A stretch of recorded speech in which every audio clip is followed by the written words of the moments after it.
देखिए भाई कुछ एमसीक्यूज हैं, ठीक है।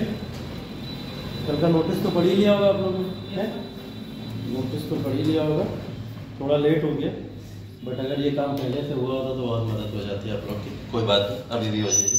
कोशिश करेंगे इन 3 दिन में आपके लिए कुछ ऐसा लाएं जिसके थ्रू आप लोग अपना एग्जाम जो BCS का दो उसमें थोड़ा सा और परफेक्शन आ जाए, है ना। या जो लोग भी आगे चल के एग्जाम दोगे उनको और इसमें हेल्प मिलेगी, ठीक है। तो बेसिकली देखो हम लोग ने क्या करा था, PCS के बारे में कुछ एनालिसिस कर लेते हैं पहले पिछले साल के पेपर की, कि 2023 में पेपर आया गया था और किस तरीके का पेपर आया था, आप आने वाले समय में इसको कैसे दे सकते हो। और अभी जो 2 दिन बाद एग्जाम है, इसमें देखो मैं ये नहीं कहूँगा कि मैं बहुत बड़ा कोई परिवर्तन 2 दिन में करवा दूंगा, आपकी तैयारी के हिसाब से, है ना। जो तैयारी है उसके बेसिस पे आप अपने पेपर दे के आओगे, या 2-3 दिन के अंदर जितनी भी आपकी पुरानी तैयारी होती है ना वो पास्ट नॉलेज ही काम आती है। यहाँ पे बस ये होता है कि कुछ 2-4 तरीके आपको पता चल जाएंगे, उससे एनालिसिस करने में एग्जाम की आपको हेल्प अच्छी मिल जाएगी, है ना। तो देखो बेसिकली है क्या कि पिछले साल के क्वेश्चन पेपर की अगर एनालिसिस करें हम लोग तो ओवरऑल पेपर में कितने क्वेश्चन होते हैं PCS में? 150 होते हैं, है ना। 150 क्वेश्चन में से कम 30 क्वेश्चन जो था वो आपका करंट अफेयर से था, ठीक है। और ये मैक्सिमम नंबर था। अभी मैंने लास्ट टाइम भी आपको जब शायद ऑनलाइन सेशन लिया था मैंने आपसे यही बात बोली थी, करंट अफेयर जरूर कर लेना आप लोग अगर आपको ये पेपर देना होगा। दूसरी चीज मैंने आपको इंपॉर्टेंट बोली थी, प्रीवियस ईयर क्वेश्चंस कर लेना। प्रीवियस ईयर क्वेश्चंस की अगर एनालिसिस कायदे से कर लोगे, अच्छे तरीके से कर लोगे, तो उसमें ये होगा कि आपको लगभग 50-60% के पेपर का कहीं ना कहीं ग्लिम्स मिल जाता है ना। तो क्या करना है इसके अंदर, ये बेसिकली वही है, इसमें ल्यूसेंट ने कंपाइलेशन किया है प्रॉपर तरीके से, कई तरीके के एग्जाम्स के क्वेश्चंस का है ना। तो उसने एक MCQ सीरीज निकाली थी जिसको मैंने कोशिश करके आपके सामने लाने की कोशिश की है। उन्होंने बेसिकली अभी देखो ट्रेंड थोड़ा सा जैसा पेपर का बदल रहा है, कुछ उसी तरीके के क्वेश्चन इसमें डले हुए हैं, है ना। तो मुझे बहुत सारे चीजें देखने के बाद, घटना चक्र भी देखी, सारी चीजें देखी, मुझे इसका एनालिसिस, जो क्वेश्चंस को बताने का तरीका और इसके अंदर जो क्वेश्चंस की फ्रेमिंग की गई है वो सब में बेहतर लगी, है ना। तो इस वजह से हम लोग इसके क्वेश्चंस को थोड़ा सा एनालाइज कर लेंगे, जिससे ये थोड़ा सा अंदाजा हो जाएगा कि आप जो 2 दिन बाद पेपर दोगे उसको अटेम्प्ट कैसे करना है, ठीक है। बहुत ज्यादा मैं आंसर्स की एनालिसिस के ऊपर नहीं जाऊंगा, बहुत ज्यादा ये भी नहीं बताऊंगा कि आंसर्स किसके क्या क्या है ना। वो सब आप लोग जाके पढ़ लोगे, अपना रट लोगे, जहां आएगा आंसर की बात हम लोग करेंगे। बट वो क्वेश्चन को किस तरीके से पूछना चाह रहा और अभी कैसे पूछ लेगा 2 दिन बाद, उसके बारे में थोड़ा सा समझना है हमें, ठीक है। तो बेसिकली अगर कोई भी एग्जाम आपको देना होता है तो उसके अंदर एक चीज सबसे पहले यही होती है कि आप उसके पीछे के कुछ साल के पेपर्स को देख लो, एनालाइज कर लो। जैसे 2023 का पेपर अगर आपने देखा होगा, थोड़ी बहुत एनालिसिस अगर उसकी की होगी, तो जैसा मैंने बताया 30 क्वेश्चन करंट अफेयर से थे। तो अब आपके लिए एक इंपॉर्टेंट चीज बहुत हो गई जो 2 से 3 दिन में आप अभी भी कर सकते हो, अगर किसी ने अभी भी नहीं किया, ठीक है। वो मैंने बताया था, दृष्टि की एक मैगजीन आ रही है और घटना चक्र पे निकाल रहा है, MCQ फॉर्म में आ रही है, सब MCQ फॉर्म में और किसी में नहीं, सिर्फ MCQ फॉर्म की मैगजीन को अभी तुरंत घर चले जाना, जिनको भी पेपर देना है मार्केट से जाके खरीद लेना, यहाँ अपने पीलीभीत में देव स्टेशनर्स पे भी मिल जाएगी और हो सकता है उधर आगे भी वंसल कहीं मिल जाए, लेकिन देव क्या तो मिल ही जाएगी, है ना। उस मैगजीन को खरीद के सिर्फ और सिर्फ उसमें MCQs है, पूरे दिन बैठ के सिर्फ MCQ लगाना है, ठीक है। पूरा प्रॉपर एक दिन में अपने MCQs खत्म कर लो, पूरे कंप्लीट, अभी से लेकर रात तक, जब तक पढ़ पाओ, जब तक नींद ना आए तब तक उसको पढ़ते रहना, ठीक है। वो MCQs खत्म करके जाना जरूरी है, क्योंकि आप उसको कर लोगे एक बार सरसरी निगाहों से और एक बार 2 बार देख लोगे तो जो क्वेश्चंस आपके आने वाले हैं उसमें कहीं ना कहीं माइंड के अंदर थोड़ा बहुत क्लिक कर जाएगा, अच्छा ये धुंधला धुंधला पड़ा याद आ रहा है तो शायद ये आंसर हो सकता है इसका, है ना। तो इतनी हेल्प वहां पे मिल जाएगी। और जिन्होंने करंट अफेयर्स पढ़ लिया है मुबारक हो, उनके लिए 30 क्वेश्चन तो प्लस है ना। तो इसके बाद में क्या करना है, दूसरी चीज जो बहुत इंपॉर्टेंट है, पिछले साल जो बहुत इंपॉर्टेंट हो गई थी, उन्होंने ज्योग्राफी का सेक्शन बहुत पूछा था, ठीक है। ज्योग्राफी, इंडियन ज्योग्राफी और वर्ल्ड ज्योग्राफी इन्होंने बहुत ज्यादा पूछा था, ठीक है। तो इंडियन और वर्ल्ड ज्योग्राफी की तरफ बहुत तेजी से गए। पहले ये पोजीशन जो थी वो हिस्ट्री लिया करता था, उन्होंने हिस्ट्री को रिड्यूस किया है पिछले 1-2 सालों के अंदर और इधर क्वेश्चंस बढ़ाए हैं ज्योग्राफी के। और ज्योग्राफी के क्वेश्चन बढ़ाने के पीछे का कारण एनवायरनमेंट से लगे हुए क्वेश्चन होते हैं, तो एनवायरनमेंट ज्योग्राफी मिक्स होकर कम से कम आपको 35-35 क्वेश्चन दे देता है, ठीक है। तो 2 सब्जेक्ट ऐसे हैं, ये एनवायरनमेंट और ज्योग्राफी, इनको मत छोड़िएगा।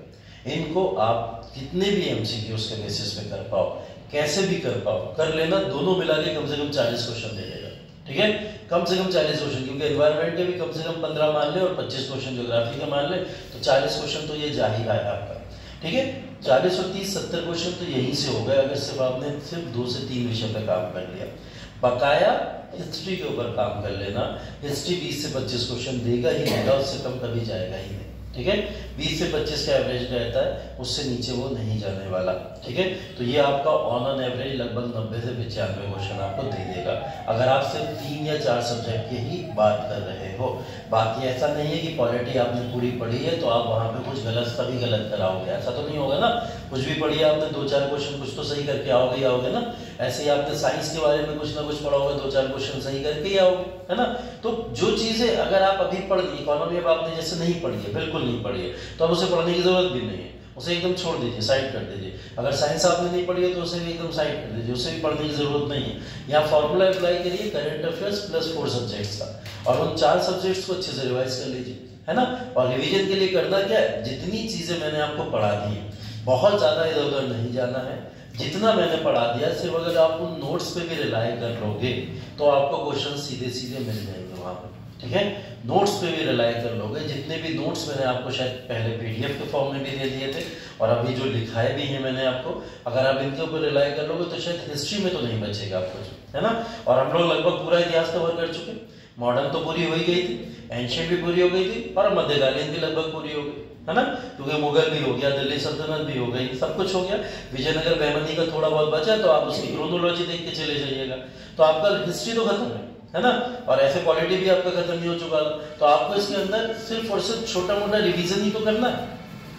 तो इसके अंदर छोटा मोटा रिवीजन करके जाइएगा और जाने के बाद में उसको अपना आराम से अभी भी आप इस पेपर के अंदर कुछ कर सकते हो, है ना। अब जिन्होंने बिल्कुल पढ़ा ही नहीं है, कुछ नहीं पढ़ा है, या जो एग्जाम देने के बिल्कुल फेवर में नहीं है, उनको तो कुछ नहीं कह सकते, है ना। बट मेरा कहना यही है कि अगर पेपर आपने भरा है, अगर आपका इस बार आपने भर दिया है पेपर को, तो एटलीस्ट जाना जरूर, है ना। पेपर देने से एक्सपीरियंस बहुत बढ़ता है, पेपर निकालना एक अलग बात होती है, वो तो आप एक बार डिसाइड करके जाओगे ही जाओगे कि इस बार मुझे पेपर निकालना है और मैं इस बार पेपर निकालने के लिए ही एग्जाम दे रहा हूँ या दे रही हूँ। लेकिन जब आपको पेपर देना होता है, सिर्फ और सिर्फ जाके एक बार उसको अटेम्प्ट कीजिएगा, आपको वो सारा प्रोसीजर समझ आ जाएगा कि कल को जब मुझे पेपर देना होगा तो कौन कौन से मुझे इस समय में प्रॉब्लम्स फेस करनी पड़ सकती हैं, क्या क्या मुश्किलें आ सकती हैं, बहुत सारे इश्यूज कैसे सॉल्व हो सकते हैं। तो ये सब चीजें करना जरूर आप लोग जाके, है ना। तो देखिए, बहुत बड़ा एक ब्रह्मास्त्र इस समय में 2-3 दिन में नहीं हो सकता, बट ये कि आपके लिए कुछ एनालिसिस हो सकती हैं कि क्वेश्चंस को आप कैसे समझो और कैसे करो। और क्वेश्चन अगर आपको आता भी नहीं है तो आप अगर अपने क्वेश्चंस को सही करना चाहते हो तो उसका तरीका क्या हो सकता है। ठीक है, ये काम यूपीएससी में थोड़ा आसान हो जाता है, पीसीएस में थोड़ा टफ होता है कि अगर आपको क्वेश्चन भी नहीं आता तब भी आप अटेम्प्ट करो, क्वेश्चन सही होने के चांसेस हो जाते हैं। वो इसलिए हो जाता है क्योंकि पीसीए आपका यूपीएससी जो होता है ना, कॉन्सेप्चुअल बिल्डिंग के ऊपर वर्क करता है, और कॉन्सेप्ट्स कहीं ना कहीं बना के आप थोड़ा बहुत सटीक इधर उधर कर करा के आंसर्स को सही कर ले जाते हो।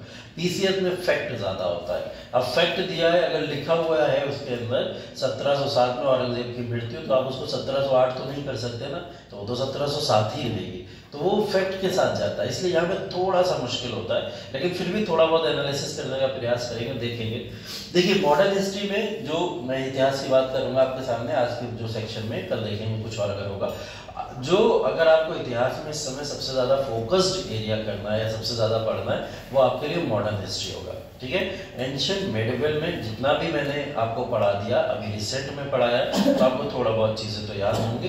बकाया अगर याद नहीं रह गया होगा तो कुछ ना करना, सिर्फ एक बार क्रोनोलॉजी देख लेना जाके, सारी क्रोनोलॉजी, एंशिएंट से क्रोनोलॉजी उठाना और मेडिवल के शासकों तक की क्रोनोलॉजी देख लेना। सारी क्रोनोलॉजी देखोगे तो अपने आप ही हर चीज का रिवीजन हो जाएगा, सारी चीजों का रिवीजन, है ना। मतलब रिवीजन कैसा कि आप एंशिएंट हिस्ट्री के अगर एमसीक्यूज लगाओगे जाके, तो वहां देखोगे कि सारी की सारी उन्होंने एमसीक्यूज किसके बेसिस पे, सिर्फ कौन रूलर आया, कब आया, किस समय में आया, और ऐसे क्वेश्चंस बहुत ज्यादा इसके अंदर पूछे जाते हैं। तो टाइम पीरियड, इरा के अकॉर्डिंग कौन कौन से क्वेश्चन कैसे कैसे आएंगे, ये एंशिएंट और मेडिवल में तो आप क्रोनोलॉजी से भी सॉल्व कर ले जाओगे। ठीक है। तो एंशिएंट और मिडिवल में इतना ज्यादा बर्डन नहीं लेना, वहां लोड ज्यादा नहीं लेना है। वहां आप सिर्फ क्रोनोलॉजिकल ऑर्डर भी अगर रिवाइज कर लोगे तब भी आपका काम वहां पे हो सकता है, ठीक है।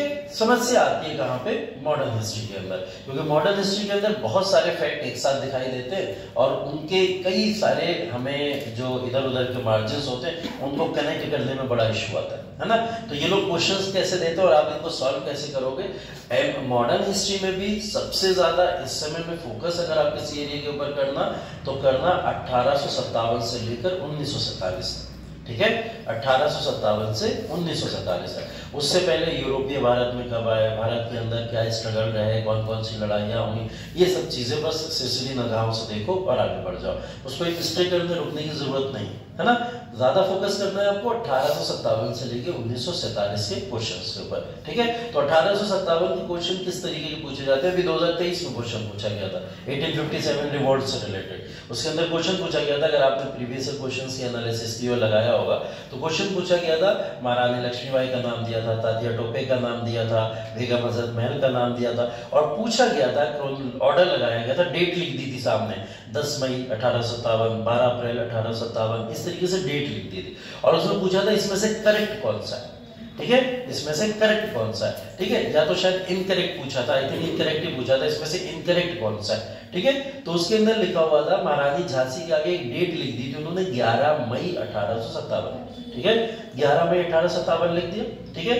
अभी आप मुझे एक बात बताओ, 1857 अगर आपने थोड़ा बहुत भी पढ़ा है, अगर आपको आइडिया है थोड़ा बहुत भी, तो आपको ये आइडिया जरूर होगा कि 8 मई या 10 मई की अप्रॉक्स डेट है जब रिवॉल्ट की डेट शुरू होती है 10 मई से अप्रोक्स शुरू होती है और अगले ही दिन महारानी लक्ष्मीबाई रिवॉल्ट कर देंगी। पॉसिबल है? नहीं पॉसिबल है ना। पीसीएस आपको हिंट देता है कि आप जाओ और जाके उस हिंट को पकड़ लो, ठीक है। 10 मई में जहां रिवॉल्ट शुरू हो रहा है वो कह रहे हैं 11 मई को ही महारानी लक्ष्मीबाई ने रिवॉल्ट कर दिया होगा। बाकी डेट्स भी लिखी हुई है, मैं नहीं कह रहा आपको सब याद होना जरूरी है, वो याद थी भी या नहीं थी, लेकिन दिमाग में तुरंत स्टक ये करना चाहिए था कि 10 मई को रिवॉल्ट शुरू हो रहा है, 11 ही मई को झांसी कैसे ले लेंगे अपने हाथों में रिवॉल्ट को, है ना।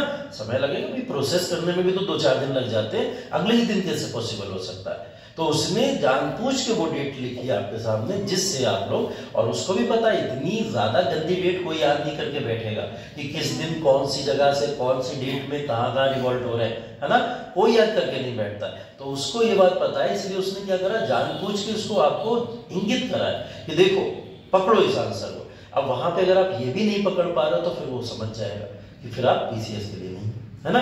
तो ऐसे बच्चों को वो छटनी कर देता है, ठीक है। तो ऐसे क्वेश्चन बनते हैं। अब देखो इसी तरीके के कुछ क्वेश्चंस हैं, इनको आज लगाएंगे हम लोग थोड़ा सा, जिससे एक आइडिया होगा कि किस तरीके के क्वेश्चंस हम लोगों को प्रैक्टिस करने हैं और आप उनको अटेम्प्ट कैसे करोगे, ठीक है। आंसर के ऊपर ज्यादा निर्भर मत होना, मैं बता जरूर दूंगा लेकिन ज्यादा निर्भरता नहीं। बस ये देखो कि क्वेश्चंस को लगाते कैसे और क्वेश्चन का सॉल्यूशन कैसे होता है।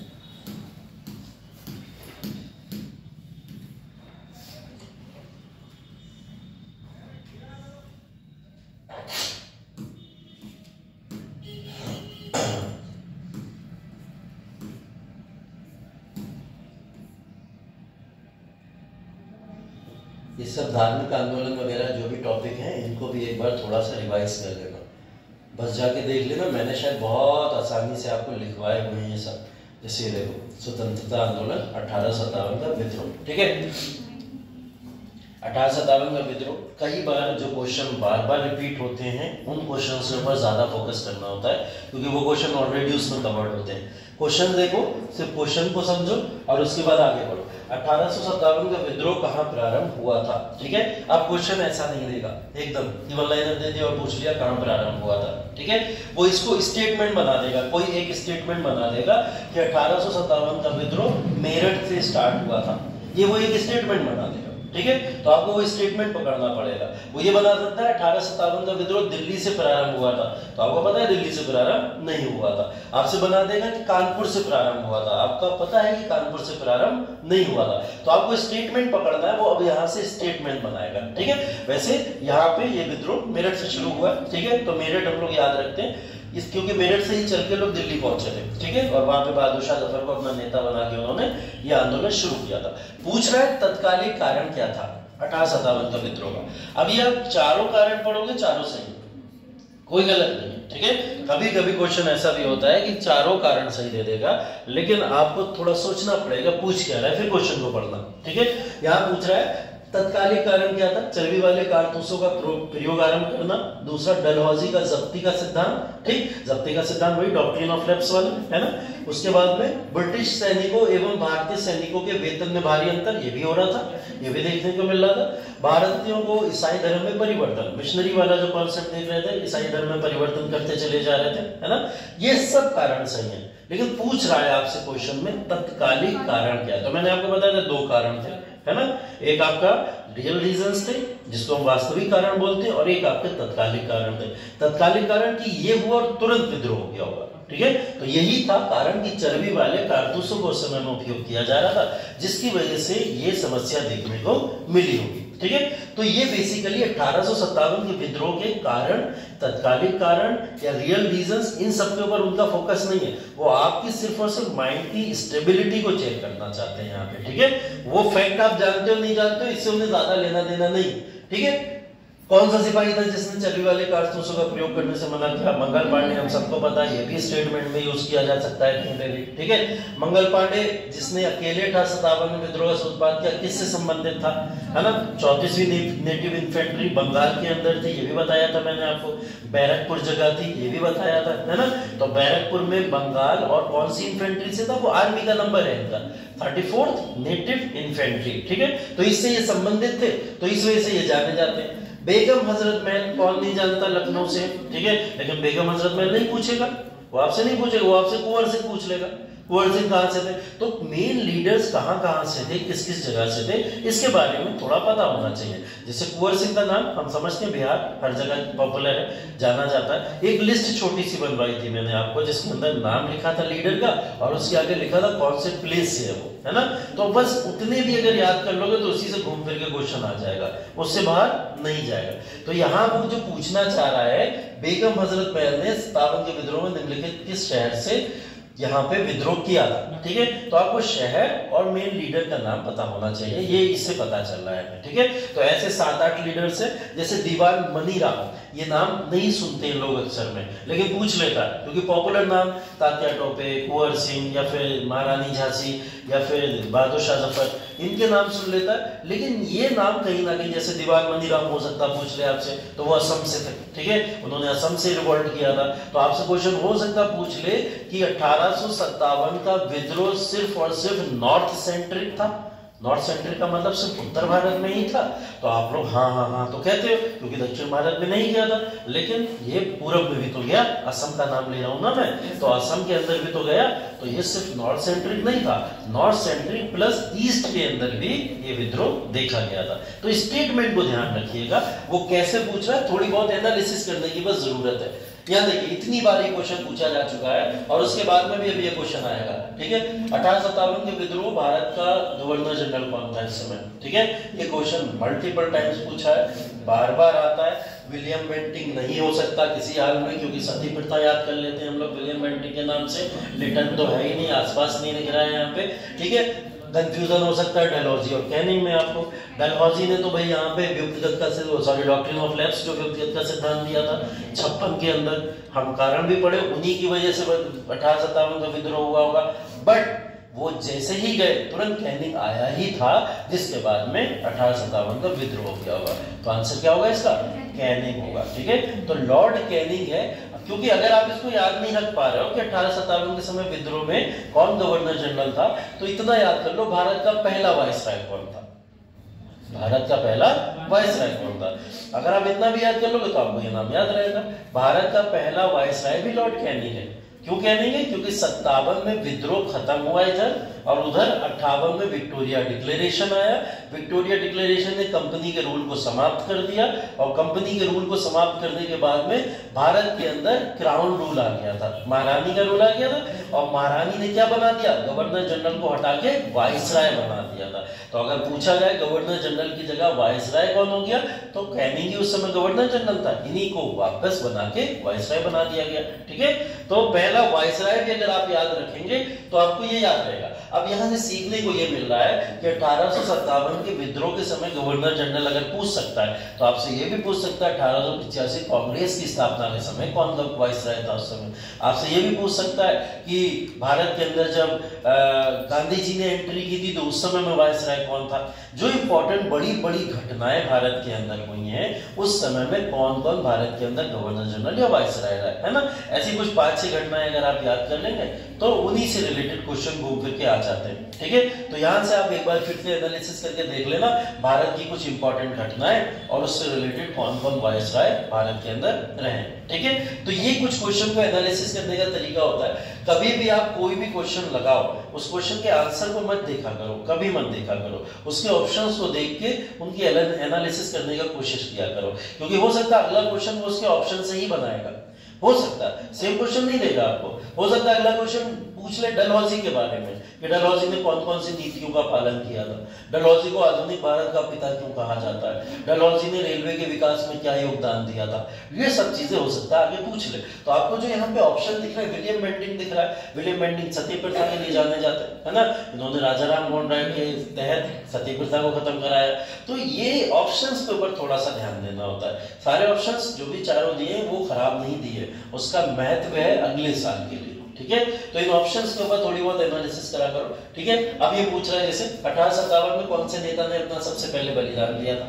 ठीक है, मंगल पांडे, सबको पता है मंगल पांडे ने दिया था। तो जब मंगल पांडे पढ़ लिया तो ये भी पढ़ लो कुंवर सिंह, तात्या टोपे और लक्ष्मीबाई, इन तीनों ने कहां से किया होगा, है ना। तो आपको एक ही क्वेश्चन के अंदर 4 आंसर मिल जाते हैं, है ना। तो इन 4 आंसर को अगर आप बात करोगे तो बहुत आसानी से आपको मिल जाएगा। जैसे कुंवर सिंह अगर हम बात करें बिहार, तात्या टोपे कानपुर, और अगर लक्ष्मीबाई की बात करें तो झांसी से, और यहाँ मंगल पांडे, तो मंगल पांडे तो भाई नेटिव इन्फेंट्री बैरकपुर की तरफ से नहीं है ना। तो ये अगर आपको ऐसे एनालिसिस करोगे तो आंसर को करना आसान हो जाएगा। ये क्वेश्चन पढ़ो, 1857 के विद्रोह की शक्ति का सबसे महत्वपूर्ण तत्व कौन सा था। ठीक है, इसमें से सबसे महत्वपूर्ण तत्व पूछ रहा है। हो सकता है चारों ऑप्शन फिर से सही दे दे, फिर आपको सबसे सटीक उसमें चुनना पड़ेगा। ठीक है, इनकी सबसे बड़ी जो कमजोरी उस समय अंग्रेजों के लिए पड़ गई थी वो ये थी कि हिंदू मुस्लिम एकता, है ना, हिंदू मुस्लिम। बाकी कोई भी ऑप्शन अगर आपको दिख रहे हैं वो सब साइड कर दो। ठीक है, तो आंसर इसका सबसे इंपॉर्टेंट तत्व अगर देखा जाए तो क्या होगा, हिंदू मुस्लिम एकता ही होगा। और 1857 के अंदर बात ही बार बार की जा रही थी हिंदू मुस्लिम यूनिटी की वजह से अंग्रेज घबराए थे, इसलिए नहीं घबराए थे उन्हें देश को छोड़ के जाना पड़ सकता है ना। तो इस वजह से उन्होंने आगे चल के तभी तो इसके बाद में बांटो और राज करो, है ना, फूट डालो राज करो की नीति को अपनाया होगा, है ना। तो ये क्वेश्चन इस तरीके का पूछा जा सकता है। रानी लक्ष्मीबाई का मूल नाम क्या था, ये सब वन लाइनर क्वेश्चन है, नहीं पूछे जाते, कभी भी नहीं आते क्वेश्चन। ठीक है, अगर आ भी जाए बाई चांस हो भी जाए तो थोड़ा बहुत नाम याद रख लें। जैसे मणिकर्णिका नाम था इनका, ठीक है, मणिकर्णिका नाम इनका था, ओरिजिनल नाम इनका यही था, और ये रानी लक्ष्मीबाई के नाम से पॉपुलर थी बस। ठीक है, तो इनको इस नाम से जाना जाता था। वैसे ये वन लाइनर क्वेश्चन इस तरीके के अब पूछे नहीं जाते। ठीक है, एक आधा भी का तो कोई दिक्कत नहीं। भारत के शिक्षित मध्यम वर्ग ने 1857 में क्या किया, इसने न्यूट्रल रहा, या 1857 में भारतीयों का साथ दिया, या 1857 में अंग्रेजों का साथ दिया, या फिर अगर हम बात करें कि इसने देश के शासकों के विरोध संघर्ष करना शुरू कर दिया था। ओवरऑल अगर देखो तो मैंने 1857 में कुछ मूल तत्व आपको बताए। शिक्षित मध्यम वर्ग है, ये वर्ग ही देख लो आप, शिक्षित मध्यम वर्ग। और शिक्षित मध्यम वर्ग 1857 से लेकर जब तक भारत के अंदर कांग्रेस की स्थापना नहीं हो गई, कांग्रेस की स्थापना का उदारवादी चरण भी छोड़ दो, अतिवादी चरण पे चले जाओ, जब गांधी जी का इन्फ्लुएंस होना शुरू हो गया तब शिक्षित वर्ग अंग्रेजों के खिलाफ होना शुरू हुआ था। उससे पहले शिक्षित वर्ग अंग्रेजों के खिलाफ नहीं था। उन्हें तो लगता था कि अंग्रेज हमें शिक्षा दे रहे हैं, अंग्रेजों की वजह से हम शिक्षित हो पा रहे हैं। अगर हम भारतीय शिक्षा को लेते रहते तो वही हम लोग मदरसा, मकतब या पाठशालाएं इन्हीं सब के चक्कर में पड़े रह जाते और हमारी मॉडर्न एजुकेशन हो नहीं पाती। तो वो शिक्षित वर्ग कभी भी अंग्रेजों का विरोध नहीं करता था। अब विरोध नहीं करेगा तो ऐसा नहीं है कि भारतीयों को खिलाफ भी खड़ा हो जाएगा, है ना। भारतीय होकर किसी भारतीय के खिलाफ होना भी सही नहीं है। तो ये लोग तटस्थ रहे, ठीक है, न्यूट्रल रहे। इन्होंने अपना जो स्टैंड रखा था वो कैसा था, न्यूट्रल था, एक तरीके से न्यूट्रल। और अगर यहीं पे भारतीय शिक्षित वर्ग की जगह अगर जमींदारी वर्ग आ जाए, वो कैसे थे, तटस्थ थे या फिर अंग्रेजों का साथ दे रहे थे, तटस्थ थे। हाँ तो अंग्रेजों का साथ दे रहे थे। जमींदारी लोग तो कभी विद्रोहियों के साथ में नहीं थे ना, कभी नहीं। जमींदारों को तो फायदा मिल रहा था ना अंग्रेजों की तरफ से, वो लगातार प्रॉफिट ले रहे थे अंग्रेजों से। अंग्रेजों के समर्थन में आएंगे, अंग्रेजों के समर्थन में पूर्ण रूप से नहीं कह सकते आप, ठीक है, वो तटस्थ ही उसका कहीं ना कहीं न्यूट्रल, ठीक है। हाँ, तो अगर उनसे वो भी पूछा जाए तो वो भी इसी में। एक वर्ग आपसे और पूछा जाएगा, वो पूछा जाएगा कि 1857 के विद्रोह के दौरान भारत का जो दक्षिण भारत था या भारत का जो पूरब का एरिया था, पूरब में सिर्फ असम छोड़ दो, बाकी तो सारे न्यूट्रल थे, ठीक है, या दक्षिण भारत के लोग थे, निजाम लोग जो थे हैदराबाद वगैरह में, है ना, या नवाब्स वगैरह जो थे, इन सब का फेवर क्या था 1857 के विद्रोह को लेके, ठीक है। निजाम का फेवर भी जो था वो अंग्रेजों के समर्थन में था, अंग्रेजों के समर्थन में था। मराठास का फेवर अंग्रेजों के समर्थन में था यहाँ पे, ठीक है। मराठास किसके समर्थन में था? अंग्रेजों के समर्थन में था। सिख कुछ थे, वो भी अंग्रेजों के समर्थन में थे, लेकिन न्यूट्रल कौन कौन लोग थे? वो जमींदार लोग न्यूट्रल थे, शिक्षित लोग न्यूट्रल थे, और अगर मैं बात करूं जो हमारा कहीं ना कहीं एक तबका जो अमीर या रिच वर्ग या व्यापारी वर्ग था, वो भी तटस्थ था, ठीक है। बाकी सारे लोग थोड़ा बहुत अंग्रेजों का फेवर करते हुए थे, ठीक है। तो ये कभी कभी हम लोग जब देखते हैं ना, तो हमें कुछ नाम बड़े अजीब से लगते हैं, अरे ये कैसे हो सकता है अंग्रेजों को फेवर करने वाला, जैसे मराठा, अजीब लगता है सुनने में कि वो अंग्रेजों को कैसे फेवर कर सकते हैं, बट यहाँ फेवर कर रहे थे क्योंकि यहाँ पे उनको अपने साम्राज्य से मतलब था, उसको लेना देना था जैसे करके, है ना। तो वो कहीं ना कहीं थोड़ा बहुत अंश देखा गया कि मराठों ने थोड़ा बहुत सपोर्ट किया था, तभी तो आप देखोगे यहाँ पे तात्या टोपे वगैरह जो है वो लड़ तो मराठों के लिए रहे थे एक तरीके से, लेकिन उसके बाद में भी उन्हें नहीं मिल पाया मराठों का ही समर्थन, है ना, ये प्रॉब्लम एक हुई थी। ऐसे ही अगर आप देखो हैदराबाद के निजाम, वो अंग्रेजों को सपोर्ट करते हुए दिखाई देते हैं, तो कुछ चीजें एक्सेप्टेबल नहीं है लेकिन फिर भी यहाँ दिखाई देती हैं, ठीक है। तो ये बस थोड़ी सी एनालिसिस कर लोगे तो आपको आसान हो जाएगा। ये देखो, इसकी थोड़ी एनालिसिस करने के लिए क्वेश्चन है, जैसे मंगल पांडे बैरकपुर बंगाल स्थित 34वीं नेटिव इन्फेंट्री का एक सिपाही थे, क्लियर है। अभी हम ऊपर सब देख के आ रहे हैं, वह पहले भारतीय थे जिसने एनफील्ड राइफल जिसमें चर्बी लगे कारतूस का प्रयोग होता था, प्रयोग करने से इनकार कर दिया। ये भी सही है ना, इसमें भी कोई दिक्कत नहीं है। मंगल पांडे ने 29 मार्च 1857 को सार्जेंट मेजर ह्यूसन की गोली मारकर तथा लेफ्टिनेंट बाग की तलवार से हत्या कर दी, ठीक। ये स्टेटमेंट सुनने वाला है और इसको समझने वाला स्टेटमेंट है, ठीक है। चौथे वाले पे आप, ठीक। विद्रोह के आरोप में मंगल पांडे को 8 अप्रैल 1857 को फांसी की सजा दे दी गई, ठीक है, ये सही है, ठीक है। चौथा वाला सही दिखाई दे रहा है। और अगर हम बात करें तीसरे वाले में, तब थोड़ा सा डाउट हो जाता है, ठीक। ये तो सही है ना, 8 अप्रैल 1857 को फांसी दे दी गई थी ना, इन्होंने जो हत्या करी थी उसके बाद में इन्हें फांसी दे दी गई थी, 8 अप्रैल डेट सही लिखिए। अब यहाँ ऑप्शन पे देख लो, पहला दूसरा तो हम सही बोल ही रहे थे, तीसरे वाले में डाउट था, तो पहला दूसरा और तीसरा, एक ऑप्शन ये हो सकता है या ये हो सकता है पहला दूसरा तीसरा चौथा, ये दो ऑप्शन तो हो सकते हैं, है ना। और चौथा भी सही है, हमें ये भी पता है, और चौथा भी सही, वो सिर्फ इसमें। तो कभी कभी ऑप्शन से क्वेश्चन सही होते हैं अगर आपको नहीं पता है। ये फैक्ट हो सकता है आपको याद ना हो सकता है याद ना हो, है ना, हो सकता है। लेकिन मैंने आपको बताया है लेफ्टिनेंट ह्यूसन की गोली मार के हत्या कर दी थी उन्होंने, ठीक है, लेकिन उन्होंने ऐड क्या कर दिया, तलवार से बाग की भी हत्या कर दी काट के, है ना, ठीक। दोनों की, एक की मेजर ह्यूसन की गोली मार कर हत्या कर दी और लेफ्टिनेंट बाग की तलवार से हत्या कर दी। ये दो तरीके के फैक्ट लिखे हुए हैं इसके अंदर। इनकी तो गोली मार के हत्या की, वो तो पूरे जगत को पता है, सब जानते हैं इस बात को। एक फैक्ट इन्होंने उनकी ऑटोबायोग्राफी से लाके ऐड कर दिया उसके अंदर, ठीक है। वो फैक्ट शायद इतिहासकारों को भी इससे पहले नहीं पता था, उन्होंने लाके कहीं से पढ़ा होगा और इसके अंदर ऐड कर दिया, और वो फैक्ट यहाँ पे उन्होंने डाल दिया। तभी देखिए ऑप्शन उसने कितने सिंपल बना दिया यहाँ पे। अब यहाँ ऑप्शन के बेसिस पे आप इस आंसर को लगा सकते हो सकता है तीसरा वाला आप काट देते, तलवार से काट दिया सर, ये कैसे पॉसिबल हो सकता है? बात तो कारतूसों की चल रही है इस समय में, है ना, तो थोड़ा डाउटफुल लग रहा है, मुझे भी डाउटफुल लगेगा अगर मैं इसे पहली बार पढ़ूंगा। फिर मैंने ऑप्शंस देखे, तो ऑप्शन देख के मुझे समझ आ गया चौथा तो सही है ही।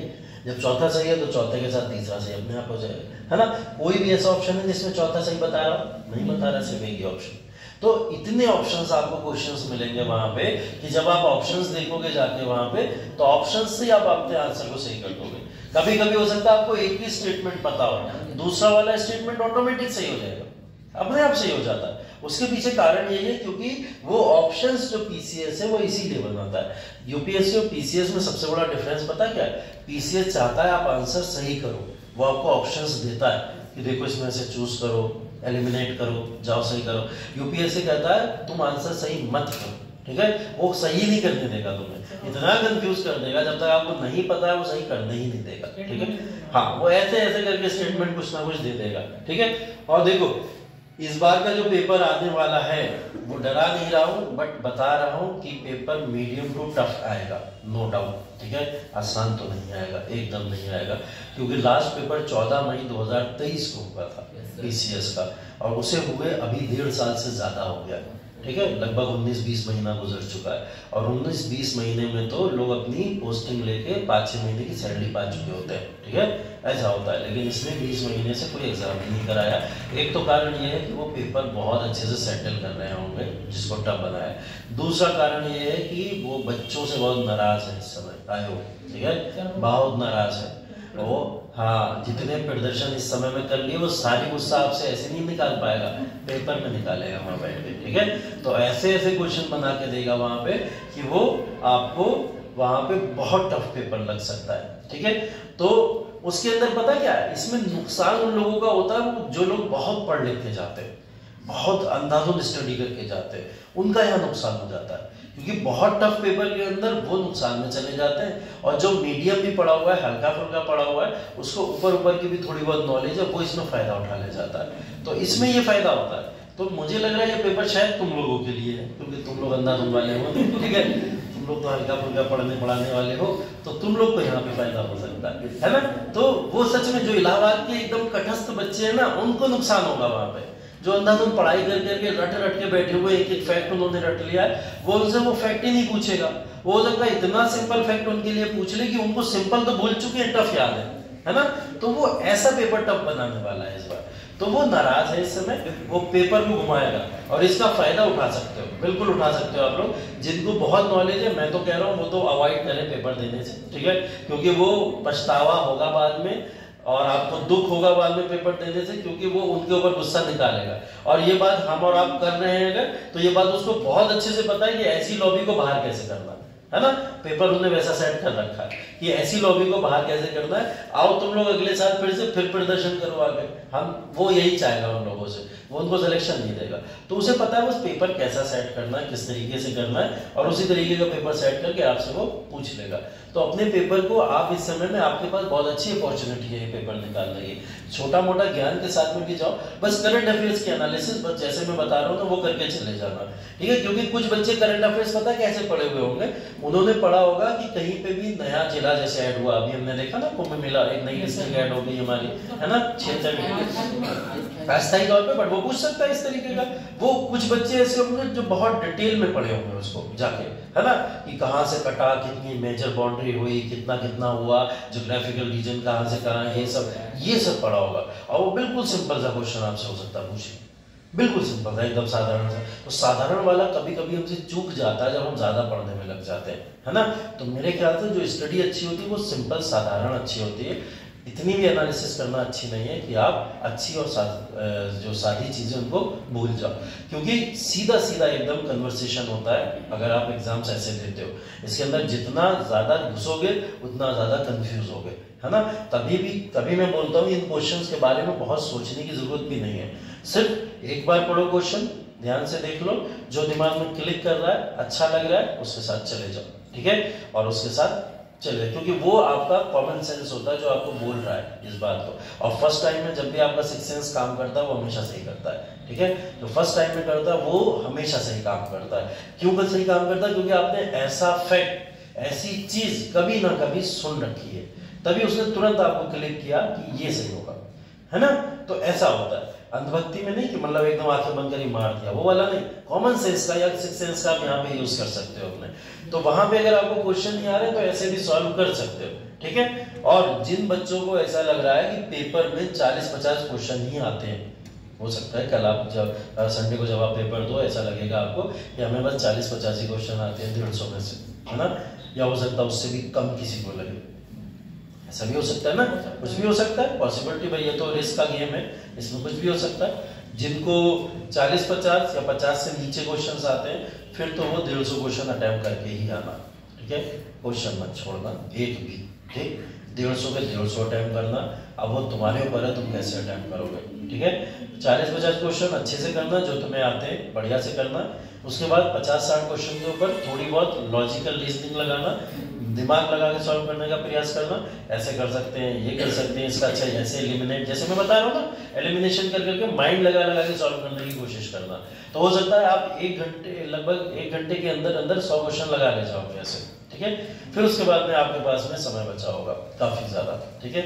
उस समय में अब अपना यूटिलाइज करना 6 सेंस उठा के, ठीक है, कि कौन से क्वेश्चन में आपको क्लिक क्या कर रहा है, अंदर से भावना कैसी आ रही है, किस तरीके की आ रही है। तो जो आ रही है फिर उसके साथ चले जाना। 150 क्वेश्चन तब लगा के आ जाते हैं। और ऐसे भी प्रीलिम्स क्लियर होते हैं कुछ लोगों के जिनकी किस्मत अच्छी होती है, ठीक है। तो थोड़ा बहुत प्रीलिम्स ऐसे भी होता है। ये मैं उनके लिए बता रहा हूँ जिनको बस 40-50 सबसे कम आते हैं, है ना, उनके लिए। लेकिन हाँ, जिसको अब 70-80 क्वेश्चन आते हैं, 60-70 तक आते हैं, वो लोग ये गलती मत करना, है ना। क्योंकि इसके बाद में आपको अगर 70 क्वेश्चन आते हैं, 20-22 क्वेश्चन का गेम रह गया आपके लिए सिर्फ और सिर्फ। और 20-22 क्वेश्चन अगर आपने सही कर दिए तो आप सिलेक्ट हो सकते हो, इसकी बहुत बड़ी पॉसिबिलिटी आपके पास है। तो आप इसमें थोड़ा प्रयास करो, है ना। प्रयास ये करो कि 60-70 तो सही हो ही रहे मेरे। अब मैं पूरी एनालिसिस कर करके जितना दिमाग उस समय लगा पाओ, पूरे ब्रह्मांड की एनालिसिस करके वहां लगा देना चाहता हूँ, ठीक है। और वो 25-30 क्वेश्चन आप अपने सही कर ले जाओ। फिर उसके बाद में आप 110-120 से ऊपर मत जाना, वहां पे ये आप कर सकते हो, वो सेफ साइड होता है। लेकिन जब नहीं आता तो क्या करना है, तब तो पूरे के पूरे मार्क के आने ही है ना। और उसके बाद में सीसेट का पेपर भी होता है ना, जो आजकल लोगों को बहुत टफ लगता है कि पता नहीं सीसेट में क्या हो गया। एक्चुअल में हुआ भी है टफ कुछ समय से, लेकिन यूपीएससी में हुआ है, ये भी ध्यान रखना। सीसेट टफ यूपीएससी में हुआ है, पीसीएस में नहीं हुआ है, ठीक है। अभी तक पीसीएस में सीसेट को टफ नहीं बनाया है। अगर आपको बेसिक रीजनिंग, बेसिक अगर आपको मैथ्स आती है, या बेसिक आपको हिंदी भी आती है, क्योंकि इसमें 22-23 क्वेश्चन हिंदी के आते हैं, है ना, बेसिक हिंदी के आते हैं। वो हिंदी जो आप बचपन में व्याकरण के रूप में पढ़ते थे, वो वाली हिंदी आती है इसके अंदर, ठीक है। तो आप इस वाले सीजन को क्वालिफाई कर सकते हो, इसमें कोई बड़ी बात नहीं है। फिर भी अगर डर लग रहा हो तो पेपर 1 देने के बाद में 2.5-3 घंटा बचा होता है, जो भी समय बचा होता है, प्रीवियस 5 साल के पेपर उठाना और सॉल्व करके चले जाना, ठीक है। सीजन क्लियर हो जाएगा, इसमें ज्यादा टेंशन की बात नहीं है। यूपीएससी वालों को पढ़ के जाना चाहिए सीजन, वरना वहां तो बीटेक वाले भी फेल होते हैं, ठीक है। ठीक है, चलिए एक आध क्वेश्चन की और एनालिसिस करें, थोड़ा देखते हैं। जैसे ये दिया हुआ है, क्वेश्चन दिया हुआ है सुमेलित करने के लिए, ठीक है। विद्रोह का क्षेत्र दे दिया गया है, विद्रोह के नेता दे दिए गए। अब ये क्वेश्चन बड़े इंटरेस्टिंग होते हैं, इसमें अगर आपको 1-2 भी पता है तो सारे सही हो जाते हैं, ठीक है। सुमेलित करने वालों में जैसे मेरठ दिया हुआ है, ठीक है, दिल्ली दिया गया, हरियाणा दिया, बरेली दिया। अब दिल्ली से तो सबको पता है कौन है, दिल्ली से बादशाह, सही। मतलब बी का 2 होना ही होना है, ये तो सही है ना। चलो, मतलब दिल्ली का ये होना ही है, तो बी का 2 होगा ही होगा। जब बी का 2 होगा तो ये वाला गया, और ये वाला भी गया, ठीक है। और डी का 4 हो जाएगा, तो डी का 4 ही हो जाएगा, तो आंसर ये हो जाएगा। बाकी आपको याद है नहीं याद है कोई फर्क नहीं पड़ता, है ना। तो ये जो कूट वाले क्वेश्चन आते हैं, सुमेलित करने वाले आते हैं, ये क्वेश्चन बहुत आसान होते हैं, ठीक है। अगर ऐसे क्वेश्चन आपको आ गए और ऐसे ज्यादा क्वेश्चन अगर आपके पेपर में आ गए तो समझ जाना पेपर आसान आया, ठीक है। तो ये सुमेलित करने वाले या ऐसे स्टेटमेंट वाले जो ऊपर क्वेश्चन आए, अगर ऐसे क्वेश्चन आ गए तो समझ जाना पेपर आसान आया। अभी बिहार का पेपर हुआ था, देखा किसी ने? बिहार पीसीएस का पेपर अभी 13 तारीख को हुआ है, नहीं देखा, ठीक है। उसके अंदर 150 क्वेश्चन, आई थिंक 150 का ही होता है वहां पे, शायद एक बार देख लेना, मुझे याद भी नहीं है कितने का होता है। बिहार पीसीएस का पेपर हुआ था, उस पेपर के अंदर मैंने क्वेश्चंस देखे थे, क्वेश्चंस सारे के सारे ऐसे ही थे, वन लाइनर, सब सारे क्वेश्चन वाले सब वन लाइनर उसने दे दिए, उठा के सीधा वन लाइनर। उसके अलावा ना उसने कोई स्टेटमेंट दिया, ना कोई कोड दिया, और लोग पेपर कह रहे थे इजी आया। इसको इजी बता रहे हैं, बताओ इजी है? इसमें तो गलत होगा तो गलत ही होगा, गलत होगा तो गलत ही होगा। ये पेपर इजी नहीं होता कभी, ये पेपर बहुत टफ होते हैं, ठीक है। ये पेपर होते हैं टफ। अगर पेपर में आपको स्टेटमेंट, कूट, इस तरीके के क्वेश्चन नहीं दिख रहे हैं तो ये पेपर है टफ। इसमें बहुत ज्यादा चांस होते हैं आपके आंसर गलत होने के, है ना। तो वो पेपर सबको बड़ा ऐसा लगा 2 पेज में खत्म हो गया, अरे इतना छोटा पेपर, तो वो लगा हुआ अरे बड़ा इजी है, देखने में इजी लग रहा है, लेकिन वन लाइनर क्वेश्चन बहुत टफ होते हैं, है ना। वन लाइनर क्वेश्चन में आपको फैक्ट्स की अनगिनत नॉलेज होनी चाहिए, है ना। इस वजह से वो क्वेश्चन सही कर पाओगे आप, अब ये टफ हो गया। इजी पेपर ये वाले होते हैं जब आपको ऐसे और कुछ इस तरीके के क्वेश्चन वहां पे देखने को मिल जाए, है ना। तो क्वेश्चंस अगर आपके ऐसे आ गए तो मजे हैं। वैसे पीसीएस की वैसे ये खासियत है कि वो स्टेटमेंट में और इसमें कूट में क्वेश्चन पूछता है, ज्यादा क्वेश्चन पूछता है, ठीक है।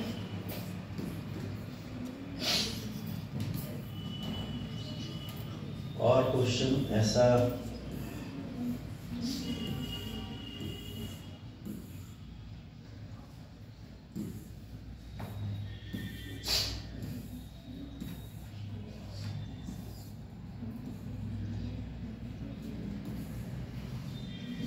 ये वाला देखो, 1857 की क्रांति की शुरुआत एक सैन्य विद्रोह के रूप में हुई, ठीक है। और उसके बाद दे रहा है कालांतर में इसका स्वरूप बदलकर ब्रिटिश सत्ता के विरुद्ध एक जनव्यापी विद्रोह के रूप में हो गया, जिसे भारत का पहला स्वतंत्रता संग्राम कहा गया, ठीक है। दोनों स्टेटमेंट बहुत ध्यान से पढ़ो, है ना। पहले स्टेटमेंट में बात कर रहा है शुरुआत इसकी एक सैन्य विद्रोह के रूप में हुई थी। तो हम इसकी शुरुआत में जाते हैं। हमने क्या देखा, मंगल पांडे ने विद्रोह करना शुरू करा, मेरठ से कई सारे सैनिक जुड़े और उन्होंने जाके विद्रोह किया। तो ये सैन्य के रूप में शुरू हुआ, ये बात तो समझ आती है, ठीक है। ऐसा तो नहीं ना महारानी झांसी पहले दिन से कर रही है ना। तो ये राजा के द्वारा या रानी के द्वारा किया गया विद्रोह तो नहीं कहलाएगा, सैन्य विद्रोही तो कहलाएगा। तो सैन्य विद्रोह के रूप में हुई। बोला बाद में इसका स्वरूप बदलकर ब्रिटिश सत्ता के विरुद्ध एक जनव्यापी विद्रोह के रूप में हो गया। ये भी स्टेटमेंट अभी तक सही है यहाँ पे, ठीक है। कि भाई इसका आगे चल के रूप कैसे धीरे धीरे, क्योंकि जब मंगल पांडे को मार दिया गया उसके बाद में ये सारी जनता भड़क गई और जनता ने कमांड अपने हाथों में ले ली, अपने अपने किंग राजाओं को खड़ा कर दिया और ये सब बातें होने लगी, जिसे भारत का पहला स्वतंत्रता संग्राम कहा गया है, ठीक है। इसे भारत का पहला स्वतंत्रता संग्राम कहते हैं, ठीक है। ये स्टेटमेंट आपने पढ़ा सुना, इसे भारत का पहला कह सकते हैं आप कि स्वतंत्रता संग्राम कहा जाए, आजादी के लिए लड़ी गई पहली लड़ाई। स्टेटमेंट पढ़ो, अभी क्लियर होगा अभी आपको। देखो ध्यान से क्या लिखा हुआ है, जिसे भारत का पहला स्वतंत्रता संग्राम कहा गया। भारत का पहला स्वतंत्रता संग्राम किसे कहा जाता है? पहले आपने पढ़ाया था तब ये कहा था, मतलब कि जब 1857 की क्रांति हुई थी तो मतलब हमें आजादी मतलब 1857 में मिल जाती, मतलब सब लोग साथ देते थे, तो मतलब उसके साथ तो हो सकता है, उसके हिसाब से हो सकता है।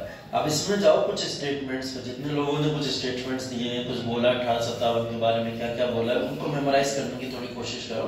यहाँ पे क्वेश्चन में अगर थोड़ा सा बदलाव होता, ठीक है, यहाँ बोल रहा है जिससे भारत का पहला स्वतंत्रता संग्राम कहा गया। अगर ये स्टेटमेंट होता जो भारत का पहला स्वतंत्रता संग्राम था, स्टेटमेंट अगर सिर्फ इतना बदल देता तो पूरे पूरे आंसर इधर उधर हो जाता, ठीक है। यहाँ स्टेटमेंट दिया है जिसे भारत का पहला स्वतंत्रता संग्राम कहा गया। किसी ने तो कहा ही होगा, इतने सारे लोग बोल के गए 1857 के बारे में, तो किसी ने तो कहा ही होगा पहला स्वतंत्रता संग्राम था, पहली आजादी के लिए लड़ी गई लड़ाई थी, है ना। सबने 1857 के बारे में अपनी अपनी व्याख्याएं दी, आपको याद हो चाहे ना याद हो, लेकिन किसी ने तो बोला होगा कि भाई ये जो है पहला स्वतंत्रता संग्राम होगा, किसी ने बोला होगा। लेकिन अगर ये अपना स्टेटमेंट बदल के ये बोल देता जो भारत का पहला स्वतंत्रता संग्राम था, ये गलत हो जाता, ठीक है, ये गलत हो जाता। तब किसी की कही हुई बात नहीं मानी जाएगी, तब जो है एक्चुअल में वो माना जाएगा। ये भारत का पहला स्वतंत्रता संग्राम थोड़ी, भारत की आजादी के लिए थोड़ी ये लड़ाई लड़ी जा रही है, नहीं लड़ी जा रही ना। ये तो अपने अपने क्षेत्र को जीतने के लिए लोग लड़ रहे हैं, अंग्रेजों को भगाने के लिए लड़ रहे हैं, नहीं। वो तो भाई झांसी बचा लेंगे अपनी, उसलिए लड़ रही है, कानपुर बचा लेंगे, अवध बचा लेंगे, अपने अपने क्षेत्रों को बचा लेंगे, भारत बचा लेंगे, किसी ने सोचा? तो ये भारत का स्वतंत्रता संग्राम कैसे हो गया, वहां स्टेटमेंट गलत हो जाता है। बस इन बारीकों को पकड़ना, क्योंकि देखो यहाँ तो सीधा सीधा लिखा हुआ है, यहाँ तो आप आंसर में दोनों एक दोनों सही है, लेकिन यहीं पे मैंने बोला अगर स्टेटमेंट को कॉमा लगा के चेंज करता, मैं क्वेश्चन बनाता तो वैसे ही बनाता। इन्होंने पता नहीं था आसान क्यों बना दिया, ठीक है।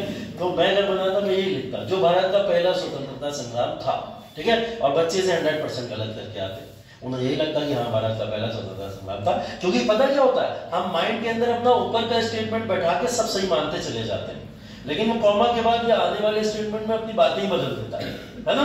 तो बातों को ध्यान रखिएगा, पूरे स्टेटमेंट को ध्यान से पढ़ना है। और एक सीख यहाँ पे ये अच्छी मिलती है कि हमें पेपर को बहुत ध्यान से पढ़ना है, स्टेटमेंट्स को बहुत ध्यान से पढ़ना है। क्वेश्चन अगर आएगा तो उन क्वेश्चंस को, सिर्फ क्वेश्चन नहीं, उसके ऑप्शंस को भी बहुत ध्यान से पढ़ना है ना। ऑप्शन ऐसा नहीं कि एकदम से ऊपर दिखा अगर आपको किसी का नाम, कि गांधी जी का नाम दिख गया, अरे गांधी जी के बारे में युगांतर तो सही होगा, पहले समझ लो, देख लो। ये तो नहीं लिखा कि गांधी जी के अलावा किसने ये मैगजीन लिखी, ठीक है, तो वहां थोड़ी गांधी जी सही होगा। तो आप क्वेश्चंस को अच्छे से पढ़ लेना, ध्यान दे लेना कि भाई ऐसे ऐसे स्टेटमेंट्स क्वेश्चंस के हिसाब से सही होते चले जाएंगे। अगर पेपर को बहुत ध्यानपूर्वक नहीं पढ़ोगे तो क्वेश्चन गलत होंगे। और एक चीज और होती है पेपर के अंदर, वो भी बता दे रहा हूँ, आपको क्वेश्चन सही आते हैं, आपने मार्क भी सही किए हैं, लेकिन 2-3 गोले काले जरूर गलत करोगे। हमेशा होगा, हमेशा होगा और सबका होगा, ठीक है। इसका सोल्यूशन है ही नहीं, इसका कोई सोल्यूशन नहीं। 150 क्वेश्चन 2 घंटे में खत्म करके मेंटली अपने आप को बिना पागल हुए बाहर आना, ये एक जंग लड़ने जैसा है ना। उसके अंदर अगर आपको 2-3 क्वेश्चन गलत इधर उधर भी हो रहा है, कोई बात नहीं, क्योंकि आपने 2-3 क्वेश्चन ऐसे सही भी किए जो आपको आते भी नहीं थे, है ना। तो वो भी तो किया होता है ना आपने, तो एक तरफ तुक्का आपका लग गया, उधर से ये बैलेंस हो गया। ईश्वर बैलेंस करने के लिए है ना। बोले तो मैं पनिश भी तो करूंगा, तुमको ऐसे वाला कर रहा हो तो तुमको मुझे रिवॉर्ड दिया जा रहा है, तो वो बैलेंस कर देता है अपने आप, ठीक है। तो ऐसे 2-3 क्वेश्चन गलत होंगे, घबराना मत। लेकिन मेरा कहने का मतलब यही है, बहुत ध्यानपूर्वक क्वेश्चंस को पढ़ना, बहुत ध्यान से क्वेश्चंस को देखना। और एक गलती और कभी मत करना, वो गलती जो बच्चे अक्सर करते हैं, तुम लोग पता नहीं कैसे पेपर सॉल्व करते होगे, लेकिन बच्चे अक्सर क्या करते हैं, 150 टिक लगा लेते हैं पहले पूरे पेपर पे,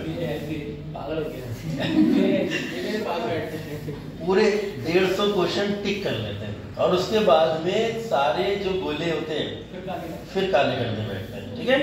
तो ये इसमें गलतियां ज्यादा होती हैं। इसमें क्या होती है कि आपने 4 देखा, 1 का डी लगा दिया, 2 का सी देखा, 2 का सी लगा दिया, 3 का डी देखा और 3 का बी लगा दिया।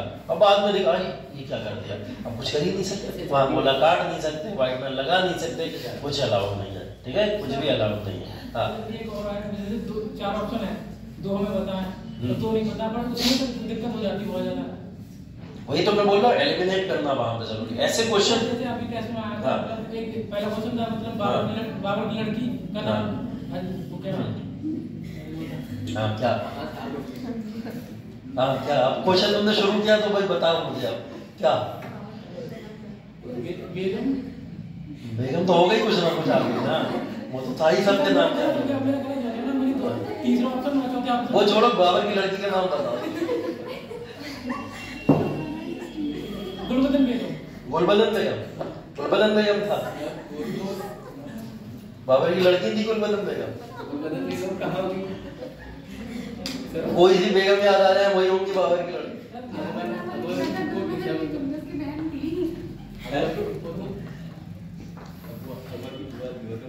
हाँ, अकबर की बुआ, चची, ताई, सब तो रिलेशन रिश्तेदारी निकाल के रखी, है ना।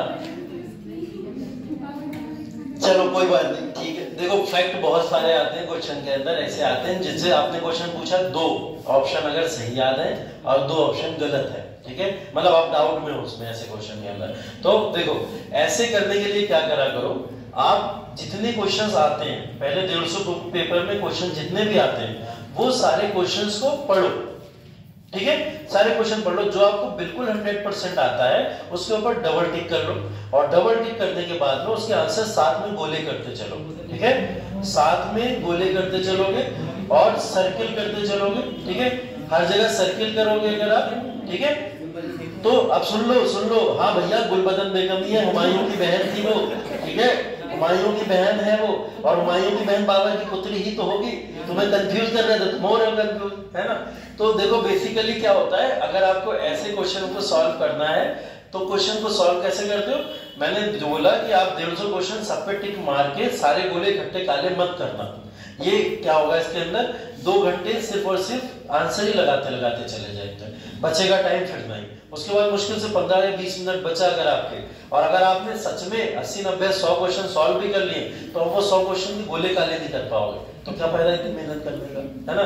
पेपर पूरा सॉल्व करके आए और घर आके कह रहे हो गोले ही नहीं काले हो पाए, है ना, तो फिर बुरा लगेगा, गुस्सा आएगा नहीं आएगा। अब मेरे साथ ऐसा हो चुका था एक बार, है ना, तो मैंने मेरा पेपर था एक बार यूपीएससी का, पहले यूपीएससी और पीसीएस दोनों आसपास पढ़ते थे, मतलब एक वीक अगर इस बार आईएएस होगा तो अगले वीक में पीसीएस हो जाएगा, ऐसे हुआ करता था, ठीक है। अभी तो ये सब बाहर पता नहीं क्या होने लगा। तो पेपर था यूपीएससी का, पेपर दे के आया और मैंने यूपीएससी में यही स्ट्रेटेजी अपनाई थी, 100 क्वेश्चन सारे क्वेश्चन कर लिए, मेरे पास में आराम से बच गए थे 20 मिनट। मैंने 20 मिनट में 100 क्वेश्चन के गोले काले करना कोई बड़ी बात नहीं होती है, मैंने गोले काले कर लिए, कोई दिक्कत वाली बात नहीं है, ठीक है, हो गया। उसके बाद अगले पीसीएस देने पहुंचे, फिर मैंने 150 क्वेश्चन सॉल्व किए, ठीक है। 150 क्वेश्चन को सॉल्व करने के बाद टाइम देखता जाता, मैंने 20 मिनट तो बचेंगे तब मैं करूंगा गोले काले, ठीक है। 20 मिनट बचे, मैंने गोले काले करना शुरू करे। अब टाइम बहुत तेज जा रहा है, मैंने गोले काले नहीं हो पा रहे, इतने सारे बचे हुए। फिर मेरे को याद आया यूपीएससी में तो 100 क्वेश्चन थे, यहाँ 150 क्वेश्चन है, ठीक है। हो गई गलती यहाँ पे, अब वहां भी गलती कैसे सुधारूं, उसको कैसे कवर करूं, उसको समझ नहीं आ रहा, और मैं सच में अच्छे खासे पेपर के क्वेश्चन सॉल्व कर चुका था। अब मुझे 150 गोले काले जरूर नहीं करने थे, लेकिन 120-30 तो मुझे काले करने ही थे ना। 120-30 छोड़ो, मैं 60 गोले काले कर पाया था, 15 मिनट गुजर चुके थे, ठीक है। क्योंकि उस समय अलग नर्वसनेस होती है कि अरे नहीं हो पाएगा, नहीं हो पाएगा, डर लगता है। 5 मिनट बचा, 5 मिनट के अंदर अब मेरे पास में 60 क्वेश्चन मुझे करने हैं 5 मिनट में, और मैं कैलकुलेशन क्या कर रहा हूँ दिमाग में उस समय, मैं 15 में 60 कर पाया हूँ और मैं 5 में 60 कैसे कर लूंगा, ठीक है। तो बहुत सारी नेगेटिव चीजें आपके दिमाग में आना शुरू हो जाती हैं। गिव अप कर दिया मैंने, मन आ गया एकदम, इस बार गया पेपर, हो गया, इस बार नहीं निकलेगा, पीसीएस का पे नहीं होगा, ठीक है। पता नहीं अंदर से एंजाइटी हुई, टेंशन हुई, क्या हुआ, मैं सीट पे खड़ा हो गया, ठीक है। और सीट पे खड़ा होने के बाद में मैं गोले काले करने में डटा पड़ा था तेजी से, ठीक है। एग्जामिनर ने देखा, भाग तो आया मेरे पास, अरे बैठिए बैठिए बैठिए, क्यों खड़े हुए, और मैं उसे हटा रहा हूँ, सुन ही नहीं रहा हूँ, कुछ नहीं समझ आ रहा है, ऐसे कर रहा हूँ। 2-3 एग्जामिनर आ गए, वो समझ के मुझे देख के कि ये टेंशन में है कुछ ना कुछ किसी तरीके से। अब वो मुझसे कह रहे जाओ जाओ यहाँ से जाओ, हटो, और मैं ऐसे करके खिजा के उनसे बोल दिया। 3-4 एग्जामिनर या इन्विजिलेटर वहां पे इकट्ठे हो गए। अब वो बेचारे अच्छे थे, पता नहीं क्या था, वो खड़े होकर बस ऐसे साइड में मुझे देखते रहे, ठीक है। उसने मुझे फिर इंसिस्ट नहीं किया कि बैठो। 5 मिनट मैंने अंदाज़ बहुत तेजी में स्पीड में गोले काले करे, मैं शायद 5 मिनट में उस समय 30 गोले काले कर गया, ठीक है। तो एवरेज कितना बन गया, 90 क्वेश्चन सही हो चुके थे। अब घंटी लगने वाली थी, मेरे दिमाग घंटी के ऊपर था, ठीक है। वो भला वो घंटी वाला चाय पीने चला गया था, ठीक है। वो चाय पीने चला गया था, वो आया कम से कम 3-4 मिनट बाद, जिस समय पेपर छूटना चाहिए था, घंटी लग जानी चाहिए थी। और मुझे डर पता क्या था, ये इन्विजिलेटर मेरे पास खड़ा, सबसे पहले मेरी छीनेगा, है ना, और एक डर वो भी था। वो 3-4 मिनट के अंदर मैंने कम से कम 20 गोले काले कर दिए, तो फाइनली मेरा पेपर वहां पे निकल गया, और वो हो गया मेरे साथ में। पता नहीं ऊपर वाले की दया थी कि ऐसा हो गया मेरे साथ, लेकिन ये सबके साथ नहीं होता, है ना। लोग पैनिक कर जाते हैं, घबरा जाते हैं, और उनकी किस्मत भी साथ नहीं देती है। कभी जिसकी बुरी होगी 2-3 मिनट पहले ही आ जाएगा वो चाय पी के, ठीक है, और घंटी बजा देगा और वो पेपर छीन के ले जाएंगे आपसे, ठीक है। तो जो आप करने ही वाले हो वो भी छूट जाएगा। इसलिए हमेशा एक काम करना, पेपर अपना साथ में करते चलना। पेपर में क्वेश्चन लगाओ, सर्किल काले करो, आगे बढ़ो। जो आते हैं उनके लिए बता रहा हूं मैं। जैसे 60 क्वेश्चन आपको आते थे, आपने 60 क्वेश्चन में पढ़ा, क्वेश्चन में टिक लगाया, सर्किल करा, आगे बढ़े। 60 क्वेश्चन सेफ्टी के साथ आप करके बैठे हुए। हो सकता है आपका 1 घंटा गुजर गया, लेकिन अभी आपके पास 1 घंटा है। उन 1 घंटे में आप उनकी एनालिसिस करो जिसमें आपको 50% डाउट है या 75% डाउट है। वो डाउट्स वाले क्वेश्चन को सॉल्व करना शुरू हो जाए। नहीं होता है, बिल्कुल होता है। हाँ, ये होता है, और मैं तो कह रहा हूँ कि सारे क्वेश्चन देख के ही करना। जब तक आप सारे नहीं देखोगे 60 क्वेश्चन भी नहीं लगा पाओगे। वो 60 क्वेश्चन तभी लग पाएंगे जब आप सारे देख के आओगे। तो सारे क्वेश्चन पहले देखना जरूर। अगर आप सारे क्वेश्चन नहीं देखोगे तो पता कैसे चलेगा कितने आते हैं आपको, है ना। तो सारे क्वेश्चन देखना जरूरी है। तो सारे क्वेश्चन देखना, बट हाँ जिद पे मत अड़ जाना, नहीं इसका आ क्यों नहीं रहा है, अभी आएगा कैसे नहीं, है ना। ये तो मेरी पीक थी, जैसे हिस्ट्री में मेरे को जिद थी, कोई क्वेश्चन गलत कैसे हो गया, है ना, गलत हो कैसे सकता है। और ये क्वेश्चन आया ऐसे कैसे कि जो मैंने पढ़ा नहीं है। हिस्ट्री और इकोनॉमी में मेरे साथ में ये बहुत बड़ा प्रॉब्लम था। मुझसे वो क्वेश्चन गलत कभी होते नहीं थे किसी एग्जाम में, और अगर मैं फंस गया किसी क्वेश्चन के अंदर तो मैं फिर जिद पे आ जाता था, नहीं होगा कैसे नहीं सॉल्व, और मैं उस जिद में अपने 10-10, 15-15 मिनट बर्बाद करता था। ठीक है, लेकिन ये चीजें हम सीखते हैं धीरे धीरे, कोई उस समय सिखाने वाला नहीं था, खुद ही गिर रहे थे, खुद ही संभल रहे थे, खुद ही सब सीख रहे थे, है ना। तो ये सब ऐसे खड़ा होकर कोई हमें सेशन नहीं देता था, ना बताता था कि जाके ये गलतियां मत करना, वो गलतियां मत करना, तो कोई बताने वाला भी नहीं, खुद ही सीखते थे जाके। तो बाद में समझ आया कि ईगो पे नहीं लेना चाहिए कभी भी पेपर को हमने, पीसीएस आपसे सुप्रीम है, वो रहेगा, आप उसे ईगो पे मत लो। हिस्ट्री का क्वेश्चन बहुत अच्छी हो सकता है, हिस्ट्री आती हो आपको, लेकिन कुछ क्वेश्चन वो जाएंगे आपके, उसके लिए तैयार रहना पड़ेगा, क्योंकि वो आपको बैलेंस करने पड़ेंगे किसी और विषय में जाके, है ना। तो जरूरी नहीं कि 100% सटीकता के साथ के आपके सारे आंसर सही हो जाए। तो अगर ऐसा ही हो रहा होता तो कभी भी पीसीएस या फिर आईएएस की मेरिट लिस्ट 50% पे जाती ही नहीं, है ना। तो ये चीजें ध्यान रखनी होती है। फिर उसके बाद में आप 50-50% वाले क्वेश्चन लगाना शुरू करना, 30-25 क्वेश्चन ऐसे लगा लेना, और उसके बाद में फिर जब आपको लगे अब आ गया टाइम जय माता दी वाला, ठीक है, तो फिर आंखें बंद करना और 150 क्वेश्चन खत्म करना, ठीक है। अगर ऐसा लगे, वैसे भगवान ना करे आप सबको ऐसा लगे कभी भी कि ऐसा टाइम आ गया, है ना, क्योंकि ये टाइम वो होता है जिसमें आप लोग पेपर के अंदर बैठ के ही गिव अप कर चुके होते हो कि अब तो शायद पॉसिबिलिटी नहीं है, अब तो यही ऑप्शन बचा है ना। तो उसके अंदर नहीं जाना, है ना, अपने आप को धीरे धीरे थोड़ा थोड़ा करोगे। अगर आप देखिए 2 घंटे की लड़ाई है ऐसी प्रोसेस, जो 2 घंटे वहां पे अच्छे कर लेता है, उसने पीछे कितना पढ़ा, कितनी अच्छी तैयारी करी, कितनी बेकार तैयारी करी, वो कोई फर्क पड़ता ही नहीं फिर उससे। बस वो 2 घंटे डिसाइड करने के होते हैं।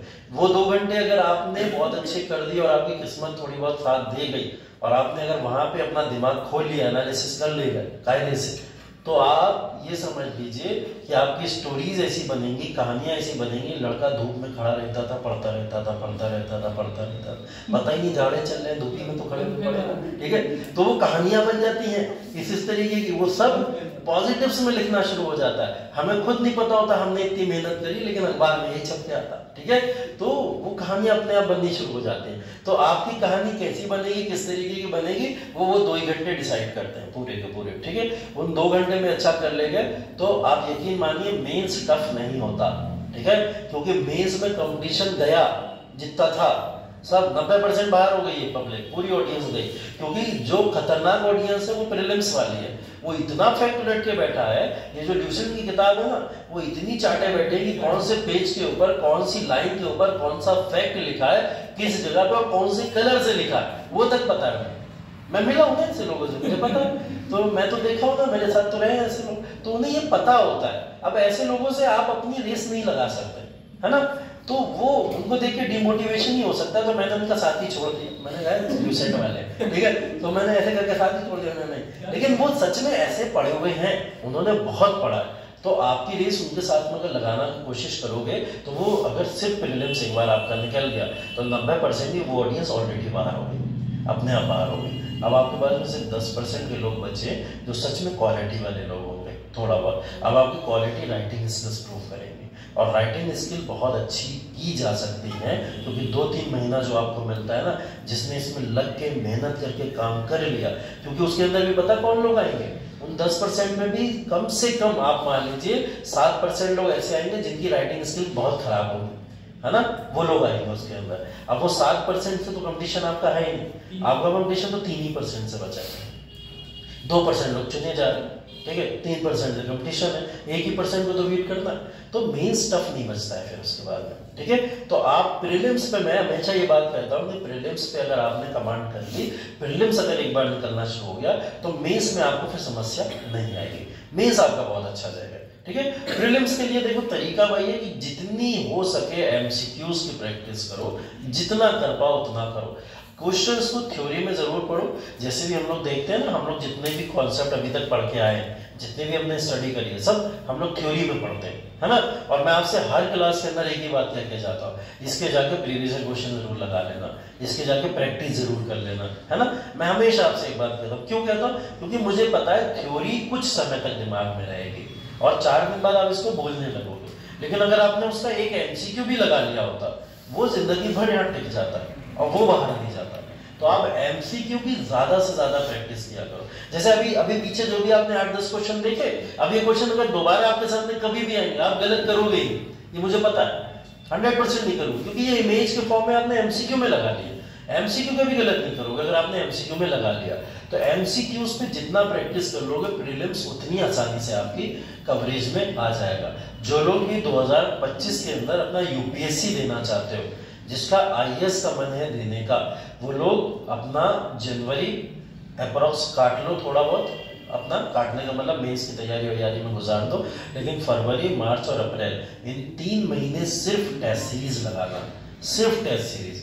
तो सिर्फ टेस्ट सीरीज लगाने का मतलब होगा आप कई हजार क्वेश्चंस लगा चुके होंगे जब आप पेपर में बैठोगे जाके।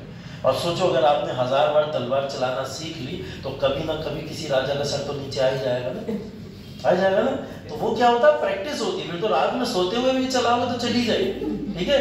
तो होता है, तभी लोग जो वहां पे तुक्के मारते हैं उनके सही क्यों हो जाते हैं, इसीलिए हो जाते हैं, ठीक है। तो वो रात में सोते हुए इसीलिए जो चला लेगा, ऐसा होता है। तो इसीलिए प्रैक्टिस इतनी करो कि आप हो सकता है उन 2 घंटे में एग्जाम रूम में बैठे और आपके सर में हो रहा है बहुत गंदा वाला दर्द, होता है कभी कभी ऐसी चीजें भी होती हैं, हो सकता है बहुत गंदा वाला दर्द हो रहा है, आपका फोकस ही नहीं बन रहा उसके ऊपर, लेकिन आप इतनी बार ऐसे क्वेश्चन लगा चुके हो कि आपका फोकस बने ना बने, अरे यही सही होगा, ठीक है, और वो सही होता है, एक्चुअल में ऐसा होता है। तो प्रैक्टिस पे डिपेंड करता है, आप तैयारी कितनी कर लोगे उसके ऊपर बहुत डिपेंड करता है। तो आज से बिल्कुल कसम खा लो कि जितना भी टॉपिक पढ़ोगे उसके एमसीक्यूज जरूर जाके सॉल्व करोगे, कोई भी टॉपिक हो। और कौन सा ऐसा टॉपिक है पूरे आपके सिलेबस के अंदर जिसको आप गूगल पे डालो और लिख दो कि औरंगजेब एमसीक्यूज और उसके एमसीक्यू ना आ जाए, कोई ऐसा टॉपिक नहीं है आपका। सबके एमसीक्यू इंटरनेट के ऊपर फ्री ऑफ कॉस्ट मिलते हैं आपको, सिर्फ जाके उन्हें लगाना ही तो है ना। एक दिन में अगर आप 50-100 एमसीक्यू लगाने की आदत डाल लोगे अपनी, तो आप सोचिए कि आप 1 साल के अंदर कितने एमसीक्यूज लगा चुके होंगे। और फिर उससे बाहर क्वेश्चन जाएगा ही नहीं, कभी नहीं जाएगा। अभी ये कंपाइलेशन है जो मैं लेके आया हूं, इसके अंदर इस समय में अगर टोटल में मिलाऊंगा तो कम से कम 1 लाख एमसीक्यूज है, ठीक है। 1 लाख एमसीक्यू अभी सुनने में बहुत डर लग रहा है ना। और यही एमसीक्यू अगर आपने लगाए होते जब मैं पढ़ा रहा था आपको कि भारत के अंदर 1857 का विद्रोह, और 1857 के विद्रोह के आपने एमसीक्यू लगा लिए होते 70-80 एमसीक्यू थे, खत्म हो गया होता। फिर मैं पढ़ा था कांग्रेस की स्थापना, आपने लगा लिए होते 70-80 एमसीक्यू थे। ऐसे लगा के अगर आप हर टॉपिक के साथ में एमसीक्यू आए होते आज तक, तो आपके कितने, यही 1 लाख एमसीक्यू आप करके बैठे हुए होते यहाँ पे, है ना। और मैं यही बात आपको हमेशा कहता हूँ कि हमेशा जाके जो भी टॉपिक पढ़ो उसके एमसीक्यू लगाओ। बट जो गया सो गया, अब आइंदा से आगे वाले समय से जो भी टॉपिक पढ़ो उसमें जाके एमसीक्यू जरूर लगाना। देखो ये एग्जाम निकालना है, मजाक करने तो बैठे नहीं हैं हम सब लोग यहाँ पे, है ना भाई, निकालना ही होगा, है ना। और टाइम पास करने के लिए भी नहीं आए कि चलो घर में कुछ नहीं करना है तो चलो देख के आए वहाँ क्या हो रहा है ना। तो ऐसा भी नहीं होगा, बिल्कुल सबके सब यहाँ पेपर निकालने के लिए ही इतनी मेहनत करके यहाँ तक आ रहे हो। और जब आपको इतना पता है कि इतना एफर्ट्स करने के बाद में, इतनी मेहनत करने के बाद में आपको मौके मिल रहे हैं करने के लिए, और तरीके बताने वाले आपके पास में हैं, आपको सब देखने वाले आपके साथ में हैं, तो आप बस थोड़ा सा एफर्ट्स आप ही का तो है, थोड़ा सा एफर्ट। 3 घंटे या 4.5 घंटे की आप क्लास लेने के बाद यहाँ से जाओ और जो भी क्लासेस की उन सबके एमसीक्यूज लगा लो जाके, ठीक है। 50 तीनों के भी एमसीक्यू लगाए, 150 एमसीक्यू लगाने में 2 घंटे में आप 150 लगा लेते हो। 2 घंटे के अंदर की आपकी स्टडी इतनी स्ट्रांग हो जाएगी, मुझे नहीं लगता फिर कोई इलाहाबाद का बंदा भी आपके सामने टिकेगा, अगर वो बहुत गंदी तरीके से लिवसेंट भी लड़के बैठा हुआ है ना, तो वो नहीं टिक पाएगा। फिर ये स्टडी की अप्रोच अपनी रखा करो, और अगर ये अप्रोच अपनी रखोगे, आज से भी अगर ये आदत डाल लोगे, तो मुझे नहीं लगता फिर आने वाले समय में, अभी यूपीएससी का एग्जाम है, फिर इसी समय में पीसीएस भी हो जाएगा, ये प्रीलिम्स जाएगा तुरंत, अभी देखना वैकेंसी अगले पीसीएस के लिए आ जाएगी, ठीक है। तो आपको फिर उसके लिए भी तैयारी के लिए लगना पड़ेगा, तो तुरंत आपके पास में अगला एग्जाम तैयार रखा हुआ है ना। तो जब ऐसे एग्जाम तैयार रखे हैं तो फिर आप अपने आप को इतना तैयार रखो अपने आप को कि अपॉर्चुनिटी जैसे आए तुरंत पकड़ लो, कि आप वेट मत करो कि अपॉर्चुनिटी आ जाए फिर तैयार हो, नहीं, अपने आप को तो कंप्लीट तैयार रखो। जब अपने आप को कंप्लीट तैयार रखोगे, फिर आने दो जो सामने आ रहा है, आप उसको ले जाओ, आराम से ले जाओगे, है ना। तो अपने आप को हमेशा तैयार रखो। मैं एक ऐसी बच्ची को जानता हूँ जो अभी सिर्फ 12th क्लास के अंदर है, ठीक है, पढ़ी जरूर सीबीएसई बोर्ड से है, ठीक है, लेकिन वो बच्ची 12th क्लास के अंदर है, नीट की तैयारी कर रही है, ठीक है। और नीट की तैयारी करने का मतलब टारगेट उसका है एमबीबीएस करना चाहती है, लेकिन उसने ये सोचा हुआ मुझे यूपीएससी का एग्जाम देना है एमबीबीएस के बाद में। अब प्लान देखो कहाँ से लेके कहाँ तक का उसका अभी से है, बोलिए ठीक है, चलो ठीक है, उसको अच्छी गाइडेंस मिली होगी शुरू से, उसने ये प्लान किया होगा, सारी चीज़ें की होगी। लेकिन उस 12th क्लास के बच्चे को अगर मैं यहाँ क्लास के अंदर ला के बैठा दूंगा और मैं उससे जो टॉपिक पर डिस्कशन कर लूँगा वो कर लेगी, जो टॉपिक पे कर लूँगा। डेली द हिंदू पढ़ती है वो बैठ के, डेली अपना 1 से 1.5 घंटा द हिंदू में देती है, डेली बैठ के पढ़ती है। NCERT 6 से 12 उसने सब पढ़ डाली है अभी तक NCERT पूरी कंप्लीट है उसकी। 12वीं क्लास की बच्ची है, अभी उसे बहुत अच्छे से पता है मेरे पास कम से कम 4 से 5 साल है, क्योंकि ग्रेजुएशन जरूर कर लेगी, 21 साल की नहीं हो पाएगी, 21 साल का वेट करेगी होने का, है ना। उसे अभी भी पता उसके पास में 4 से 5 साल, 4 से 5 साल से पहले ही वो अभी इतना तैयार है कि अगर वो अभी एग्जाम में बैठेगी एग्जाम क्वालिफाई कर सकती है। तो सोचो, ये बच्चे होते हैं जो एग्जाम निकालने के लिए तैयार है। और ये चीज़ें अगर हमें करनी है, हम कहीं ना कहीं छोटा मोटा इंस्पिरेशन इनसे भी तो ले सकते हैं। ये अभी से करके बैठे हुए हैं, ये नहीं सोच रहे मेरे पास बहुत टाइम है, 2-3 साल है तब देखेंगे, वैसा देखेंगे। और हमारे पास तो टाइम ही नहीं है, अगले साल भी देना, तब भी हम सोच रहे हैं अरे अभी तो 3 महीने बहुत है। 3 महीने कोई ज़्यादा थोड़ी होते भाई, 3 महीने में तो आप सिलेबस नहीं देख पाओगे पूरा, है ना। तो तैयारी लंबी है, अपने आप को प्रिपेयर करना पड़ेगा, इसके लिए बहुत अच्छे से अपने आप को बनाना पड़ेगा, ठीक है। तो बनाओ अपना, इतना प्रैक्टिस करो, सिर्फ आदतें तो डालनी है, छोटी मोटी आदतें। सुबह उठ के 50 MCQ किसी भी सब्जेक्ट के लगा लो, दोपहर में घर गए 50 MCQ उसके लगा लिए, रात में सोते समय किसी के भी 50 MCQ लगा लिए। और ये तो आप फोन में टहलते टहलते भी लगा सकते हैं, है ना। फोन में भी टहलते टहलते पढ़ने का मन नहीं, चलो 50 MCQ लगा लिया, इतना कर लिया। और इसी में तीनों सब्जेक्ट का एक मेंस का क्वेश्चन लिख लिया। तो आप 365 दिन में, अगर 300 भी दिन मानो मैं, 300 दिन में आप 900 क्वेश्चन लिख चुके हो, 900 क्वेश्चन। तो सोचिए जरा, ऐसा बच्चा मुझे नहीं लगता कभी फेल होता है। तो ये पूरा का पूरा एग्जाम कंसिस्टेंसी का गेम है, जो 300 दिन ये सब कर ले जाएगा वो एग्जाम क्वालिफाई कर लेगा, है ना। तो आज से अपनी आदतें थोड़ी बदलने का प्रयास करो। आपके सामने बहुत सारे लोग सिलेक्शन लेके चले जाते हैं, फिर हमें लगता है अरे उसका हो गया यार, वो तो मुझसे पढ़ने में बहुत बेकार था, बहुत वीक था। लेकिन वीक जरूर था, कंसिस्टेंसी उसकी बहुत गजब थी, डिसिप्लिन बहुत गजब था उसका, उसने डिसिप्लिन और कंसिस्टेंसी पे काम किया, निकाल लेते। आप भी कर सकते हो, और हर कोई इस एग्जाम को कर सकता है, बस अपने आप को वैसा बनाना पड़ता है ना। चलो अब आगे देखो क्वेश्चन को, ये वाला हो गया। आप कुछ उसी तरीके का क्वेश्चन और देखते हैं।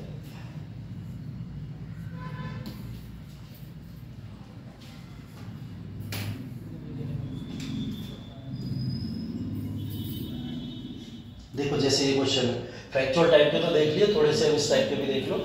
ये लिखा हुआ है, प्रारंभिक राष्ट्रीय आंदोलन की आधारभूत कमजोरी उसका सीमित सामाजिक आधार था। एक स्टेटमेंट आपसे ये बोल रहा है कि इसकी कमजोरी अगर आंदोलन की हम देखें ओवरऑल तो ये सीमित था, या सीमित सामाजिक आधार। सीमित सामाजिक आधार का मतलब समाज के हर एक तबके तक इसका मैसेज या तो नहीं पहुंच पाया, या हर एक तबके ने आके इसमें पार्टिसिपेट नहीं किया। इसकी वजह से क्या हुआ, ये आंदोलन कमजोर हो गया होगा, ठीक है। दूसरा देखिए, ये इसमें सम्मिलित होने वाली सामाजिक समूह के संकीर्ण हितों के लिए लड़ता था। इसमें सम्मिलित होने वाले जो भी समूह थे उनके संकीर्ण हितों के लिए ही लड़ता था, ठीक है। अब स्टेटमेंट देखो, अब बोल रहा है ए आर दोनों सही है, और ए आर की व्याख्या नहीं करता। ए आर दोनों सही है, ए आर की व्याख्या करता है, ए गलत आर सही, ए गलत, ऐसे करके 4 स्टेटमेंट बना दिए, ठीक है। दोनों स्टेटमेंट को एक दूसरे से कनेक्ट करके देखी मैंने पहले, ठीक है। दोनों स्टेटमेंट सही अपनी जगह, ठीक है। सही कैसे, हाँ, प्रारंभिक राष्ट्रीय आंदोलन की अगर हम बात करें, इसकी कमजोरी यही थी कि ये सीमित सामाजिक आधार का था, मतलब समाज के हर वर्ग तक, समाज के हर तबके तक, समाज के हर हिस्से तक इसका मैसेज कन्वे नहीं हो पाया, तभी लोग इससे जुड़े नहीं ज्यादा आके, है ना। क्यों, अब पूछ रहा है रीजन में, रीजन दे रहा है, ये इसमें सम्मिलित होने वाले सामाजिक समूह के संकीर्ण हितों के लिए लड़ता था, ठीक है। अब इसमें ये समझना है आपको कि क्या ये स्टेटमेंट इस स्टेटमेंट की वजह से सही है, या ये स्टेटमेंट इस स्टेटमेंट की वजह से गलत है, ये समझना है हमें। दोनों स्टेटमेंट सही अपनी अपनी जगह है ना।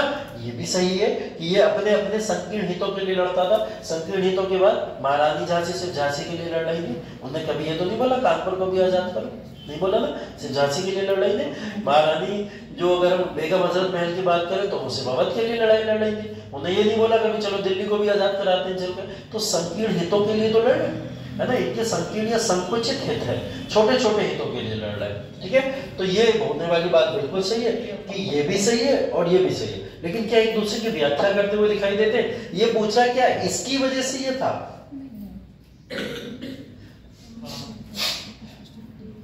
हाँ बताओ। बी होगा, डी ए गलत। अच्छा बी ए आर दोनों सही है, किंतु आर ए का सही स्पष्टीकरण नहीं करता। हाँ यही होगा, ऐसे ही होगा। क्यों ऐसा होगा? ये होगा।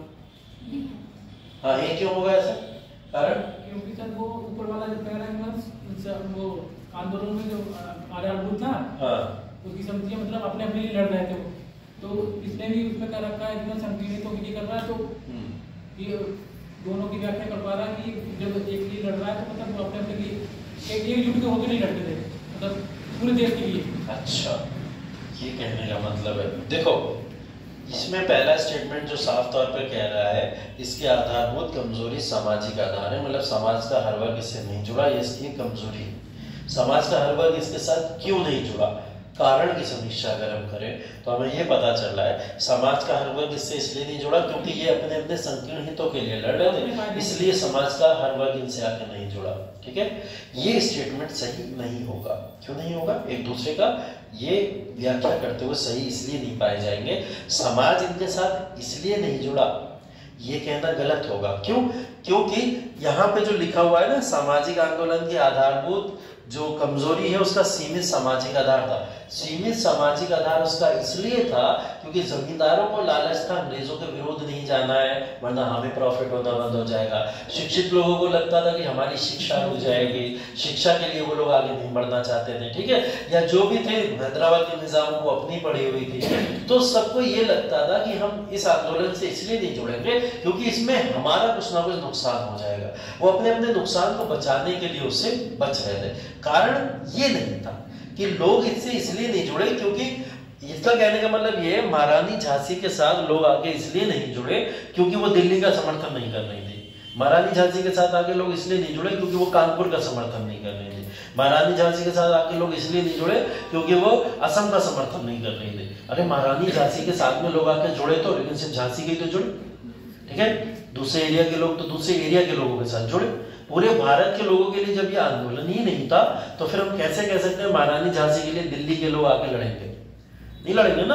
तो कहीं ना कहीं ये बात दोनों कहने में जरूर सही है लेकिन एक दूसरे की व्याख्या करते हुए सही नहीं पाई जाएगी क्योंकि इसके कारण कुछ और है, ये नहीं।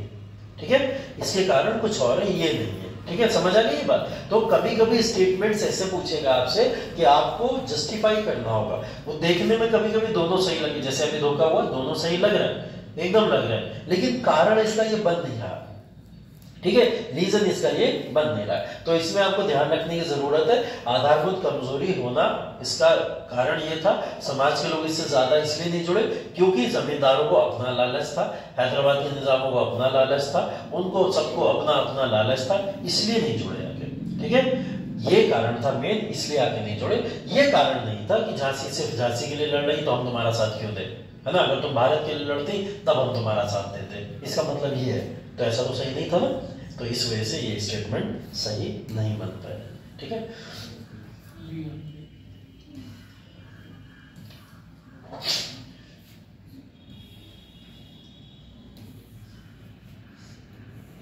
ये देखो एक क्वेश्चन ये वाला दिया कि किसने 1857 के अपराइजिंग को प्रथम भारतीय स्वतंत्र युद्ध की संज्ञा दी है। ये स्वतंत्रता संग्राम पहला भारत का भी पीछे स्टेटमेंट पढ़ रहे थे हम लोग, तो ये संज्ञा देने वाले वीडी सावरकर हैं। ठीक है, तो वीडी सावरकर ने ही इसकी संज्ञा दी थी। तो ये स्टेटमेंट मैं अभी पीछे आपको जो बता रहा था कि हाँ ये स्टेटमेंट तो सही है, वो वाला स्टेटमेंट सही था, किसी ने संज्ञा दी है, लेकिन क्या ऐसा वास्तविक था? नहीं, वास्तविक नहीं। कहा गया है स्टेटमेंट अलग होता है, लेकिन ऐसा ही था, ये स्टेटमेंट अलग है। हमने आज तक उसको क्रांति नहीं माना, लिखा जरूर आता है 1857 की क्रांति। ठीक है, लेकिन एक्चुअल में क्या वो क्रांति थी? डेफिनेशन ही नहीं बैठती है क्रांति की। क्यों क्रांति होगी? क्रांति तो भाई वो होती है जो कभी किसी देश के लिए करी जाती है, जिसके अंदर पूरा समूह इकट्ठा होता है और अपने राजा का विरोध करता है। ठीक है, यहाँ तो वैसा कुछ था ही नहीं, तो ये तो एक विद्रोह है, छिटपुट सा विद्रोह हुआ, अंग्रेज आए, हमने दबा दिया, खत्म हो गई बात।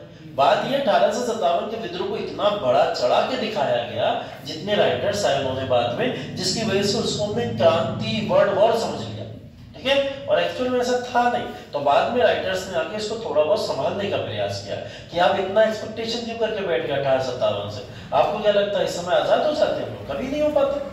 हमें पता ही नहीं था नेशनलिज्म, राष्ट्रवाद क्या होता है, तो हम भारत की बात क्या करते। तो इस समय तो लोगों को पता ही नहीं था कि भारत एक राष्ट्रवाद का भी अंग है, हमें अपने देश के लिए लड़ना है, ऐसा कुछ पता ही नहीं था। तो जब पता ही नहीं है तो आप क्यों एक्सपेक्ट कर रहे हैं इस समय ये स्वतंत्रता के लिए आंदोलन होगा। तो ये बात ओवरऑल कंक्लूजन ये निकाल के सही होती है, ठीक है।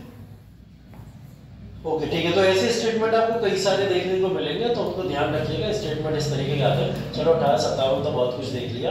अब इसके बाद में देखो, जैसे आता है नरमपंथी और उदारवादी चरण, ये 85 से लेकर 1905 तक का चरण है। इसके अंदर कांग्रेस बनी है अब ये भी, ठीक है। कांग्रेस का उदारवादी चरण कह रहे हैं हम लोग, या कांग्रेस अभी नई नई बनी है, कांग्रेस की स्थापना हुई है, और कांग्रेस अपनी स्थापना के समय किस तरीके की रही होगी आपको लॉजिकली सोचना, ठीक है। क्या कांग्रेस बनते ही अंग्रेजों के बिल्कुल पीछे पड़ गई होगी? नहीं, अंग्रेजों को बर्बाद कर देंगे, ऐसा करेंगे, हथियार उठा लेंगे, ऐसा तो नहीं किया होगा ना। तो जैसे ही कांग्रेस बनी होगी, उसने कुछ नरम तरीके का रवैया अपनाया होगा, उसने कुछ रिक्वेस्ट करने की कोशिश की होगी, उसने किसी ना किसी तरीके से भाई अपील की होगी, ऐसा कुछ हुआ होगा ना। तो ये जो पूरा का पूरा वर्ग है, इसके अंदर हम जो इस चरण को कहते हैं, क्या बोलते हैं? उदारवादी चरण, मतलब उदारवाद का समय काल, ठीक है। और उदारवाद के समय काल के अंदर क्वेश्चन जिस तरीके के बनते, वो क्वेश्चन बनने की बस थोड़ी थोड़ी चीजें देखिए, कौन सा सम्मेलन हुआ, कहाँ पहली बार हुआ, ये सब फैक्ट आप एक बार जाके रिवाइज कर लेना, ठीक है। मेरा वो बताने का मतलब नहीं है, मेन मतलब ये है कि आप इसके बारे में एटलीस्ट कुछ चीजें समझ लो।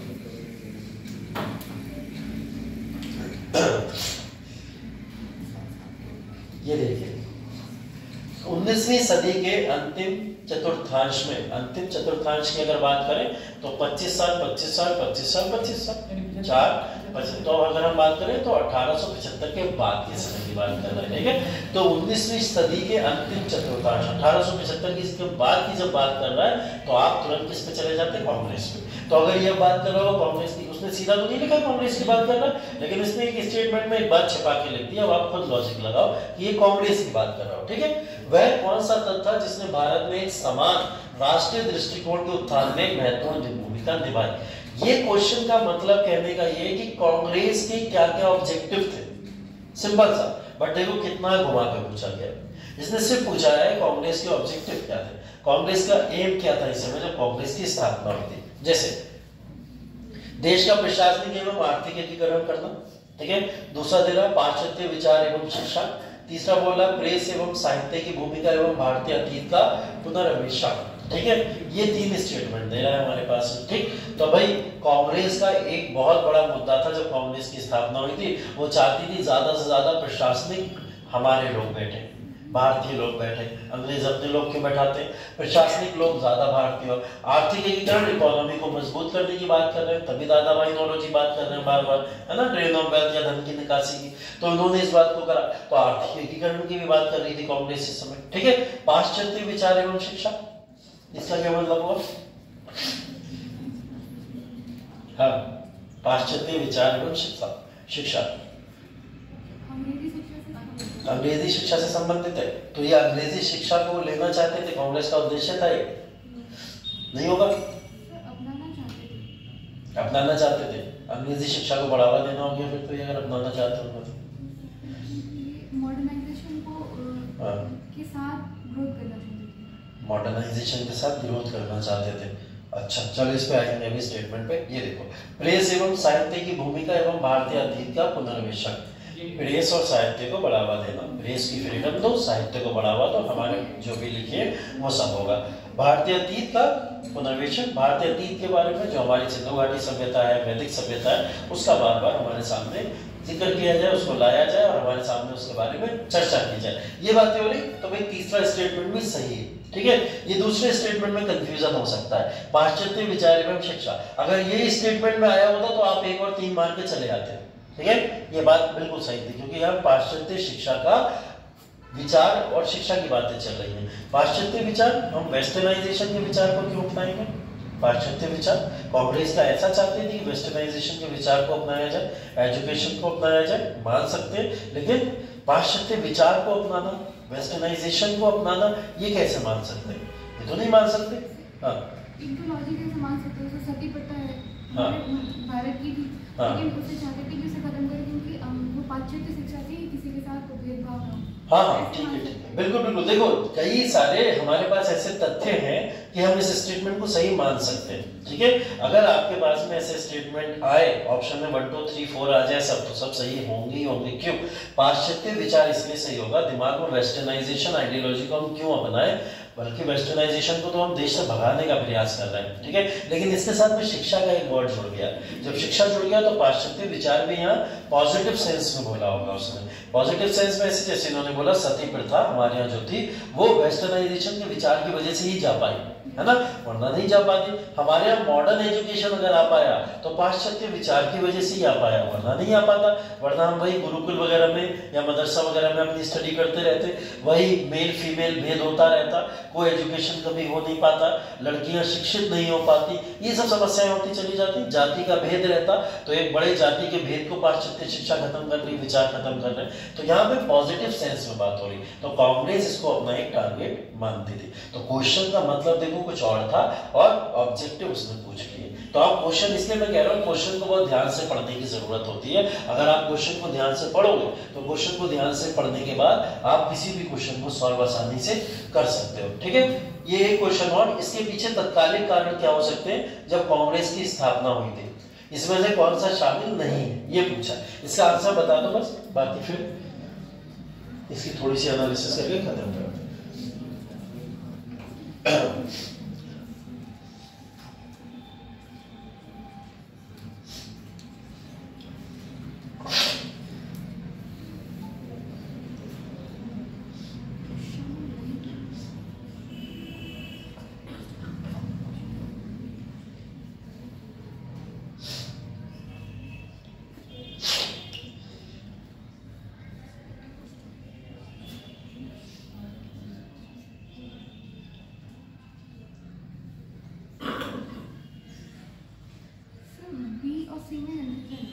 बी और सी में कंफ्यूजन है। मैं आपको बताऊं, कारण सभी सही है, ठीक है, कारण सभी सही है, चारों कारण सही है।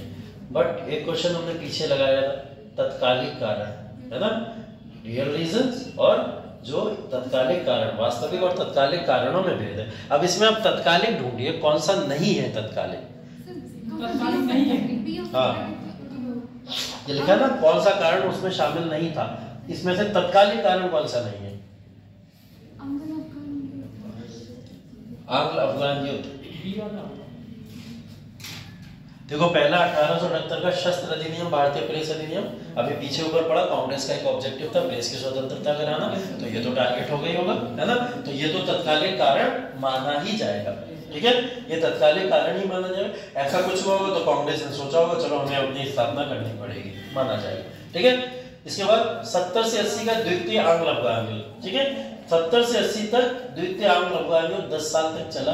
10 साल तक चलने वाले किसी भी चीज को आप पहली चीज तो तत्काल में नहीं रख सकते, वो तत्कालिक कारण नहीं हो सकता, वो वास्तविक लंबे समय तक चलने वाला कारण हो सकता है, पहली चीज। और दूसरी चीज, आंग्ल अफगान युद्ध अगर चल रहा है तो वो अंग्रेजों और अफगानों के बीच की बात है, इसमें भारतीयों का यहाँ डायरेक्टली क्या लेना देना। वास्तविक कारण है, एक मान सकते हैं कि अंग्रेज जबरदस्ती भारतीयों को युद्ध में खींच रहे हैं, वास्तविक कारण है, लेकिन क्या इसी की वजह से कांग्रेस स्थापना हो गई होगी? नहीं, ये देखने में उचित नहीं है, तत्कालिक नहीं हो सकता। हाँ, दिल्ली में आयोजित हुआ था उसी समय दिल्ली दरबार, जिसकी वजह से बहुत अंधाधुंध इन्होंने पैसा दरबार में खर्च कर दिया, लेकिन अकाल में पैसा खर्च नहीं करा, ठीक है, तो ये तत्कालिक कारण हो सकता है, इसकी वजह से हुआ होगा।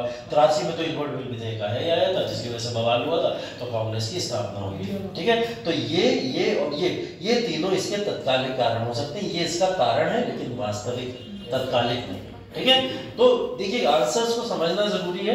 कई बार मैं वही बोल रहा हूँ कि क्वेश्चंस आपको हो सकता है सब सही दे देगा, ऑप्शन सब सही लगेंगे, लेकिन ये लगेगा कभी कभी आपको कि इसमें से सही कौन सा माना जाए। तो एनालिसिस करना उस आधार पर जो आधार आपका तत्कालिक या रियल के आधार पर देखा जाए, है ना।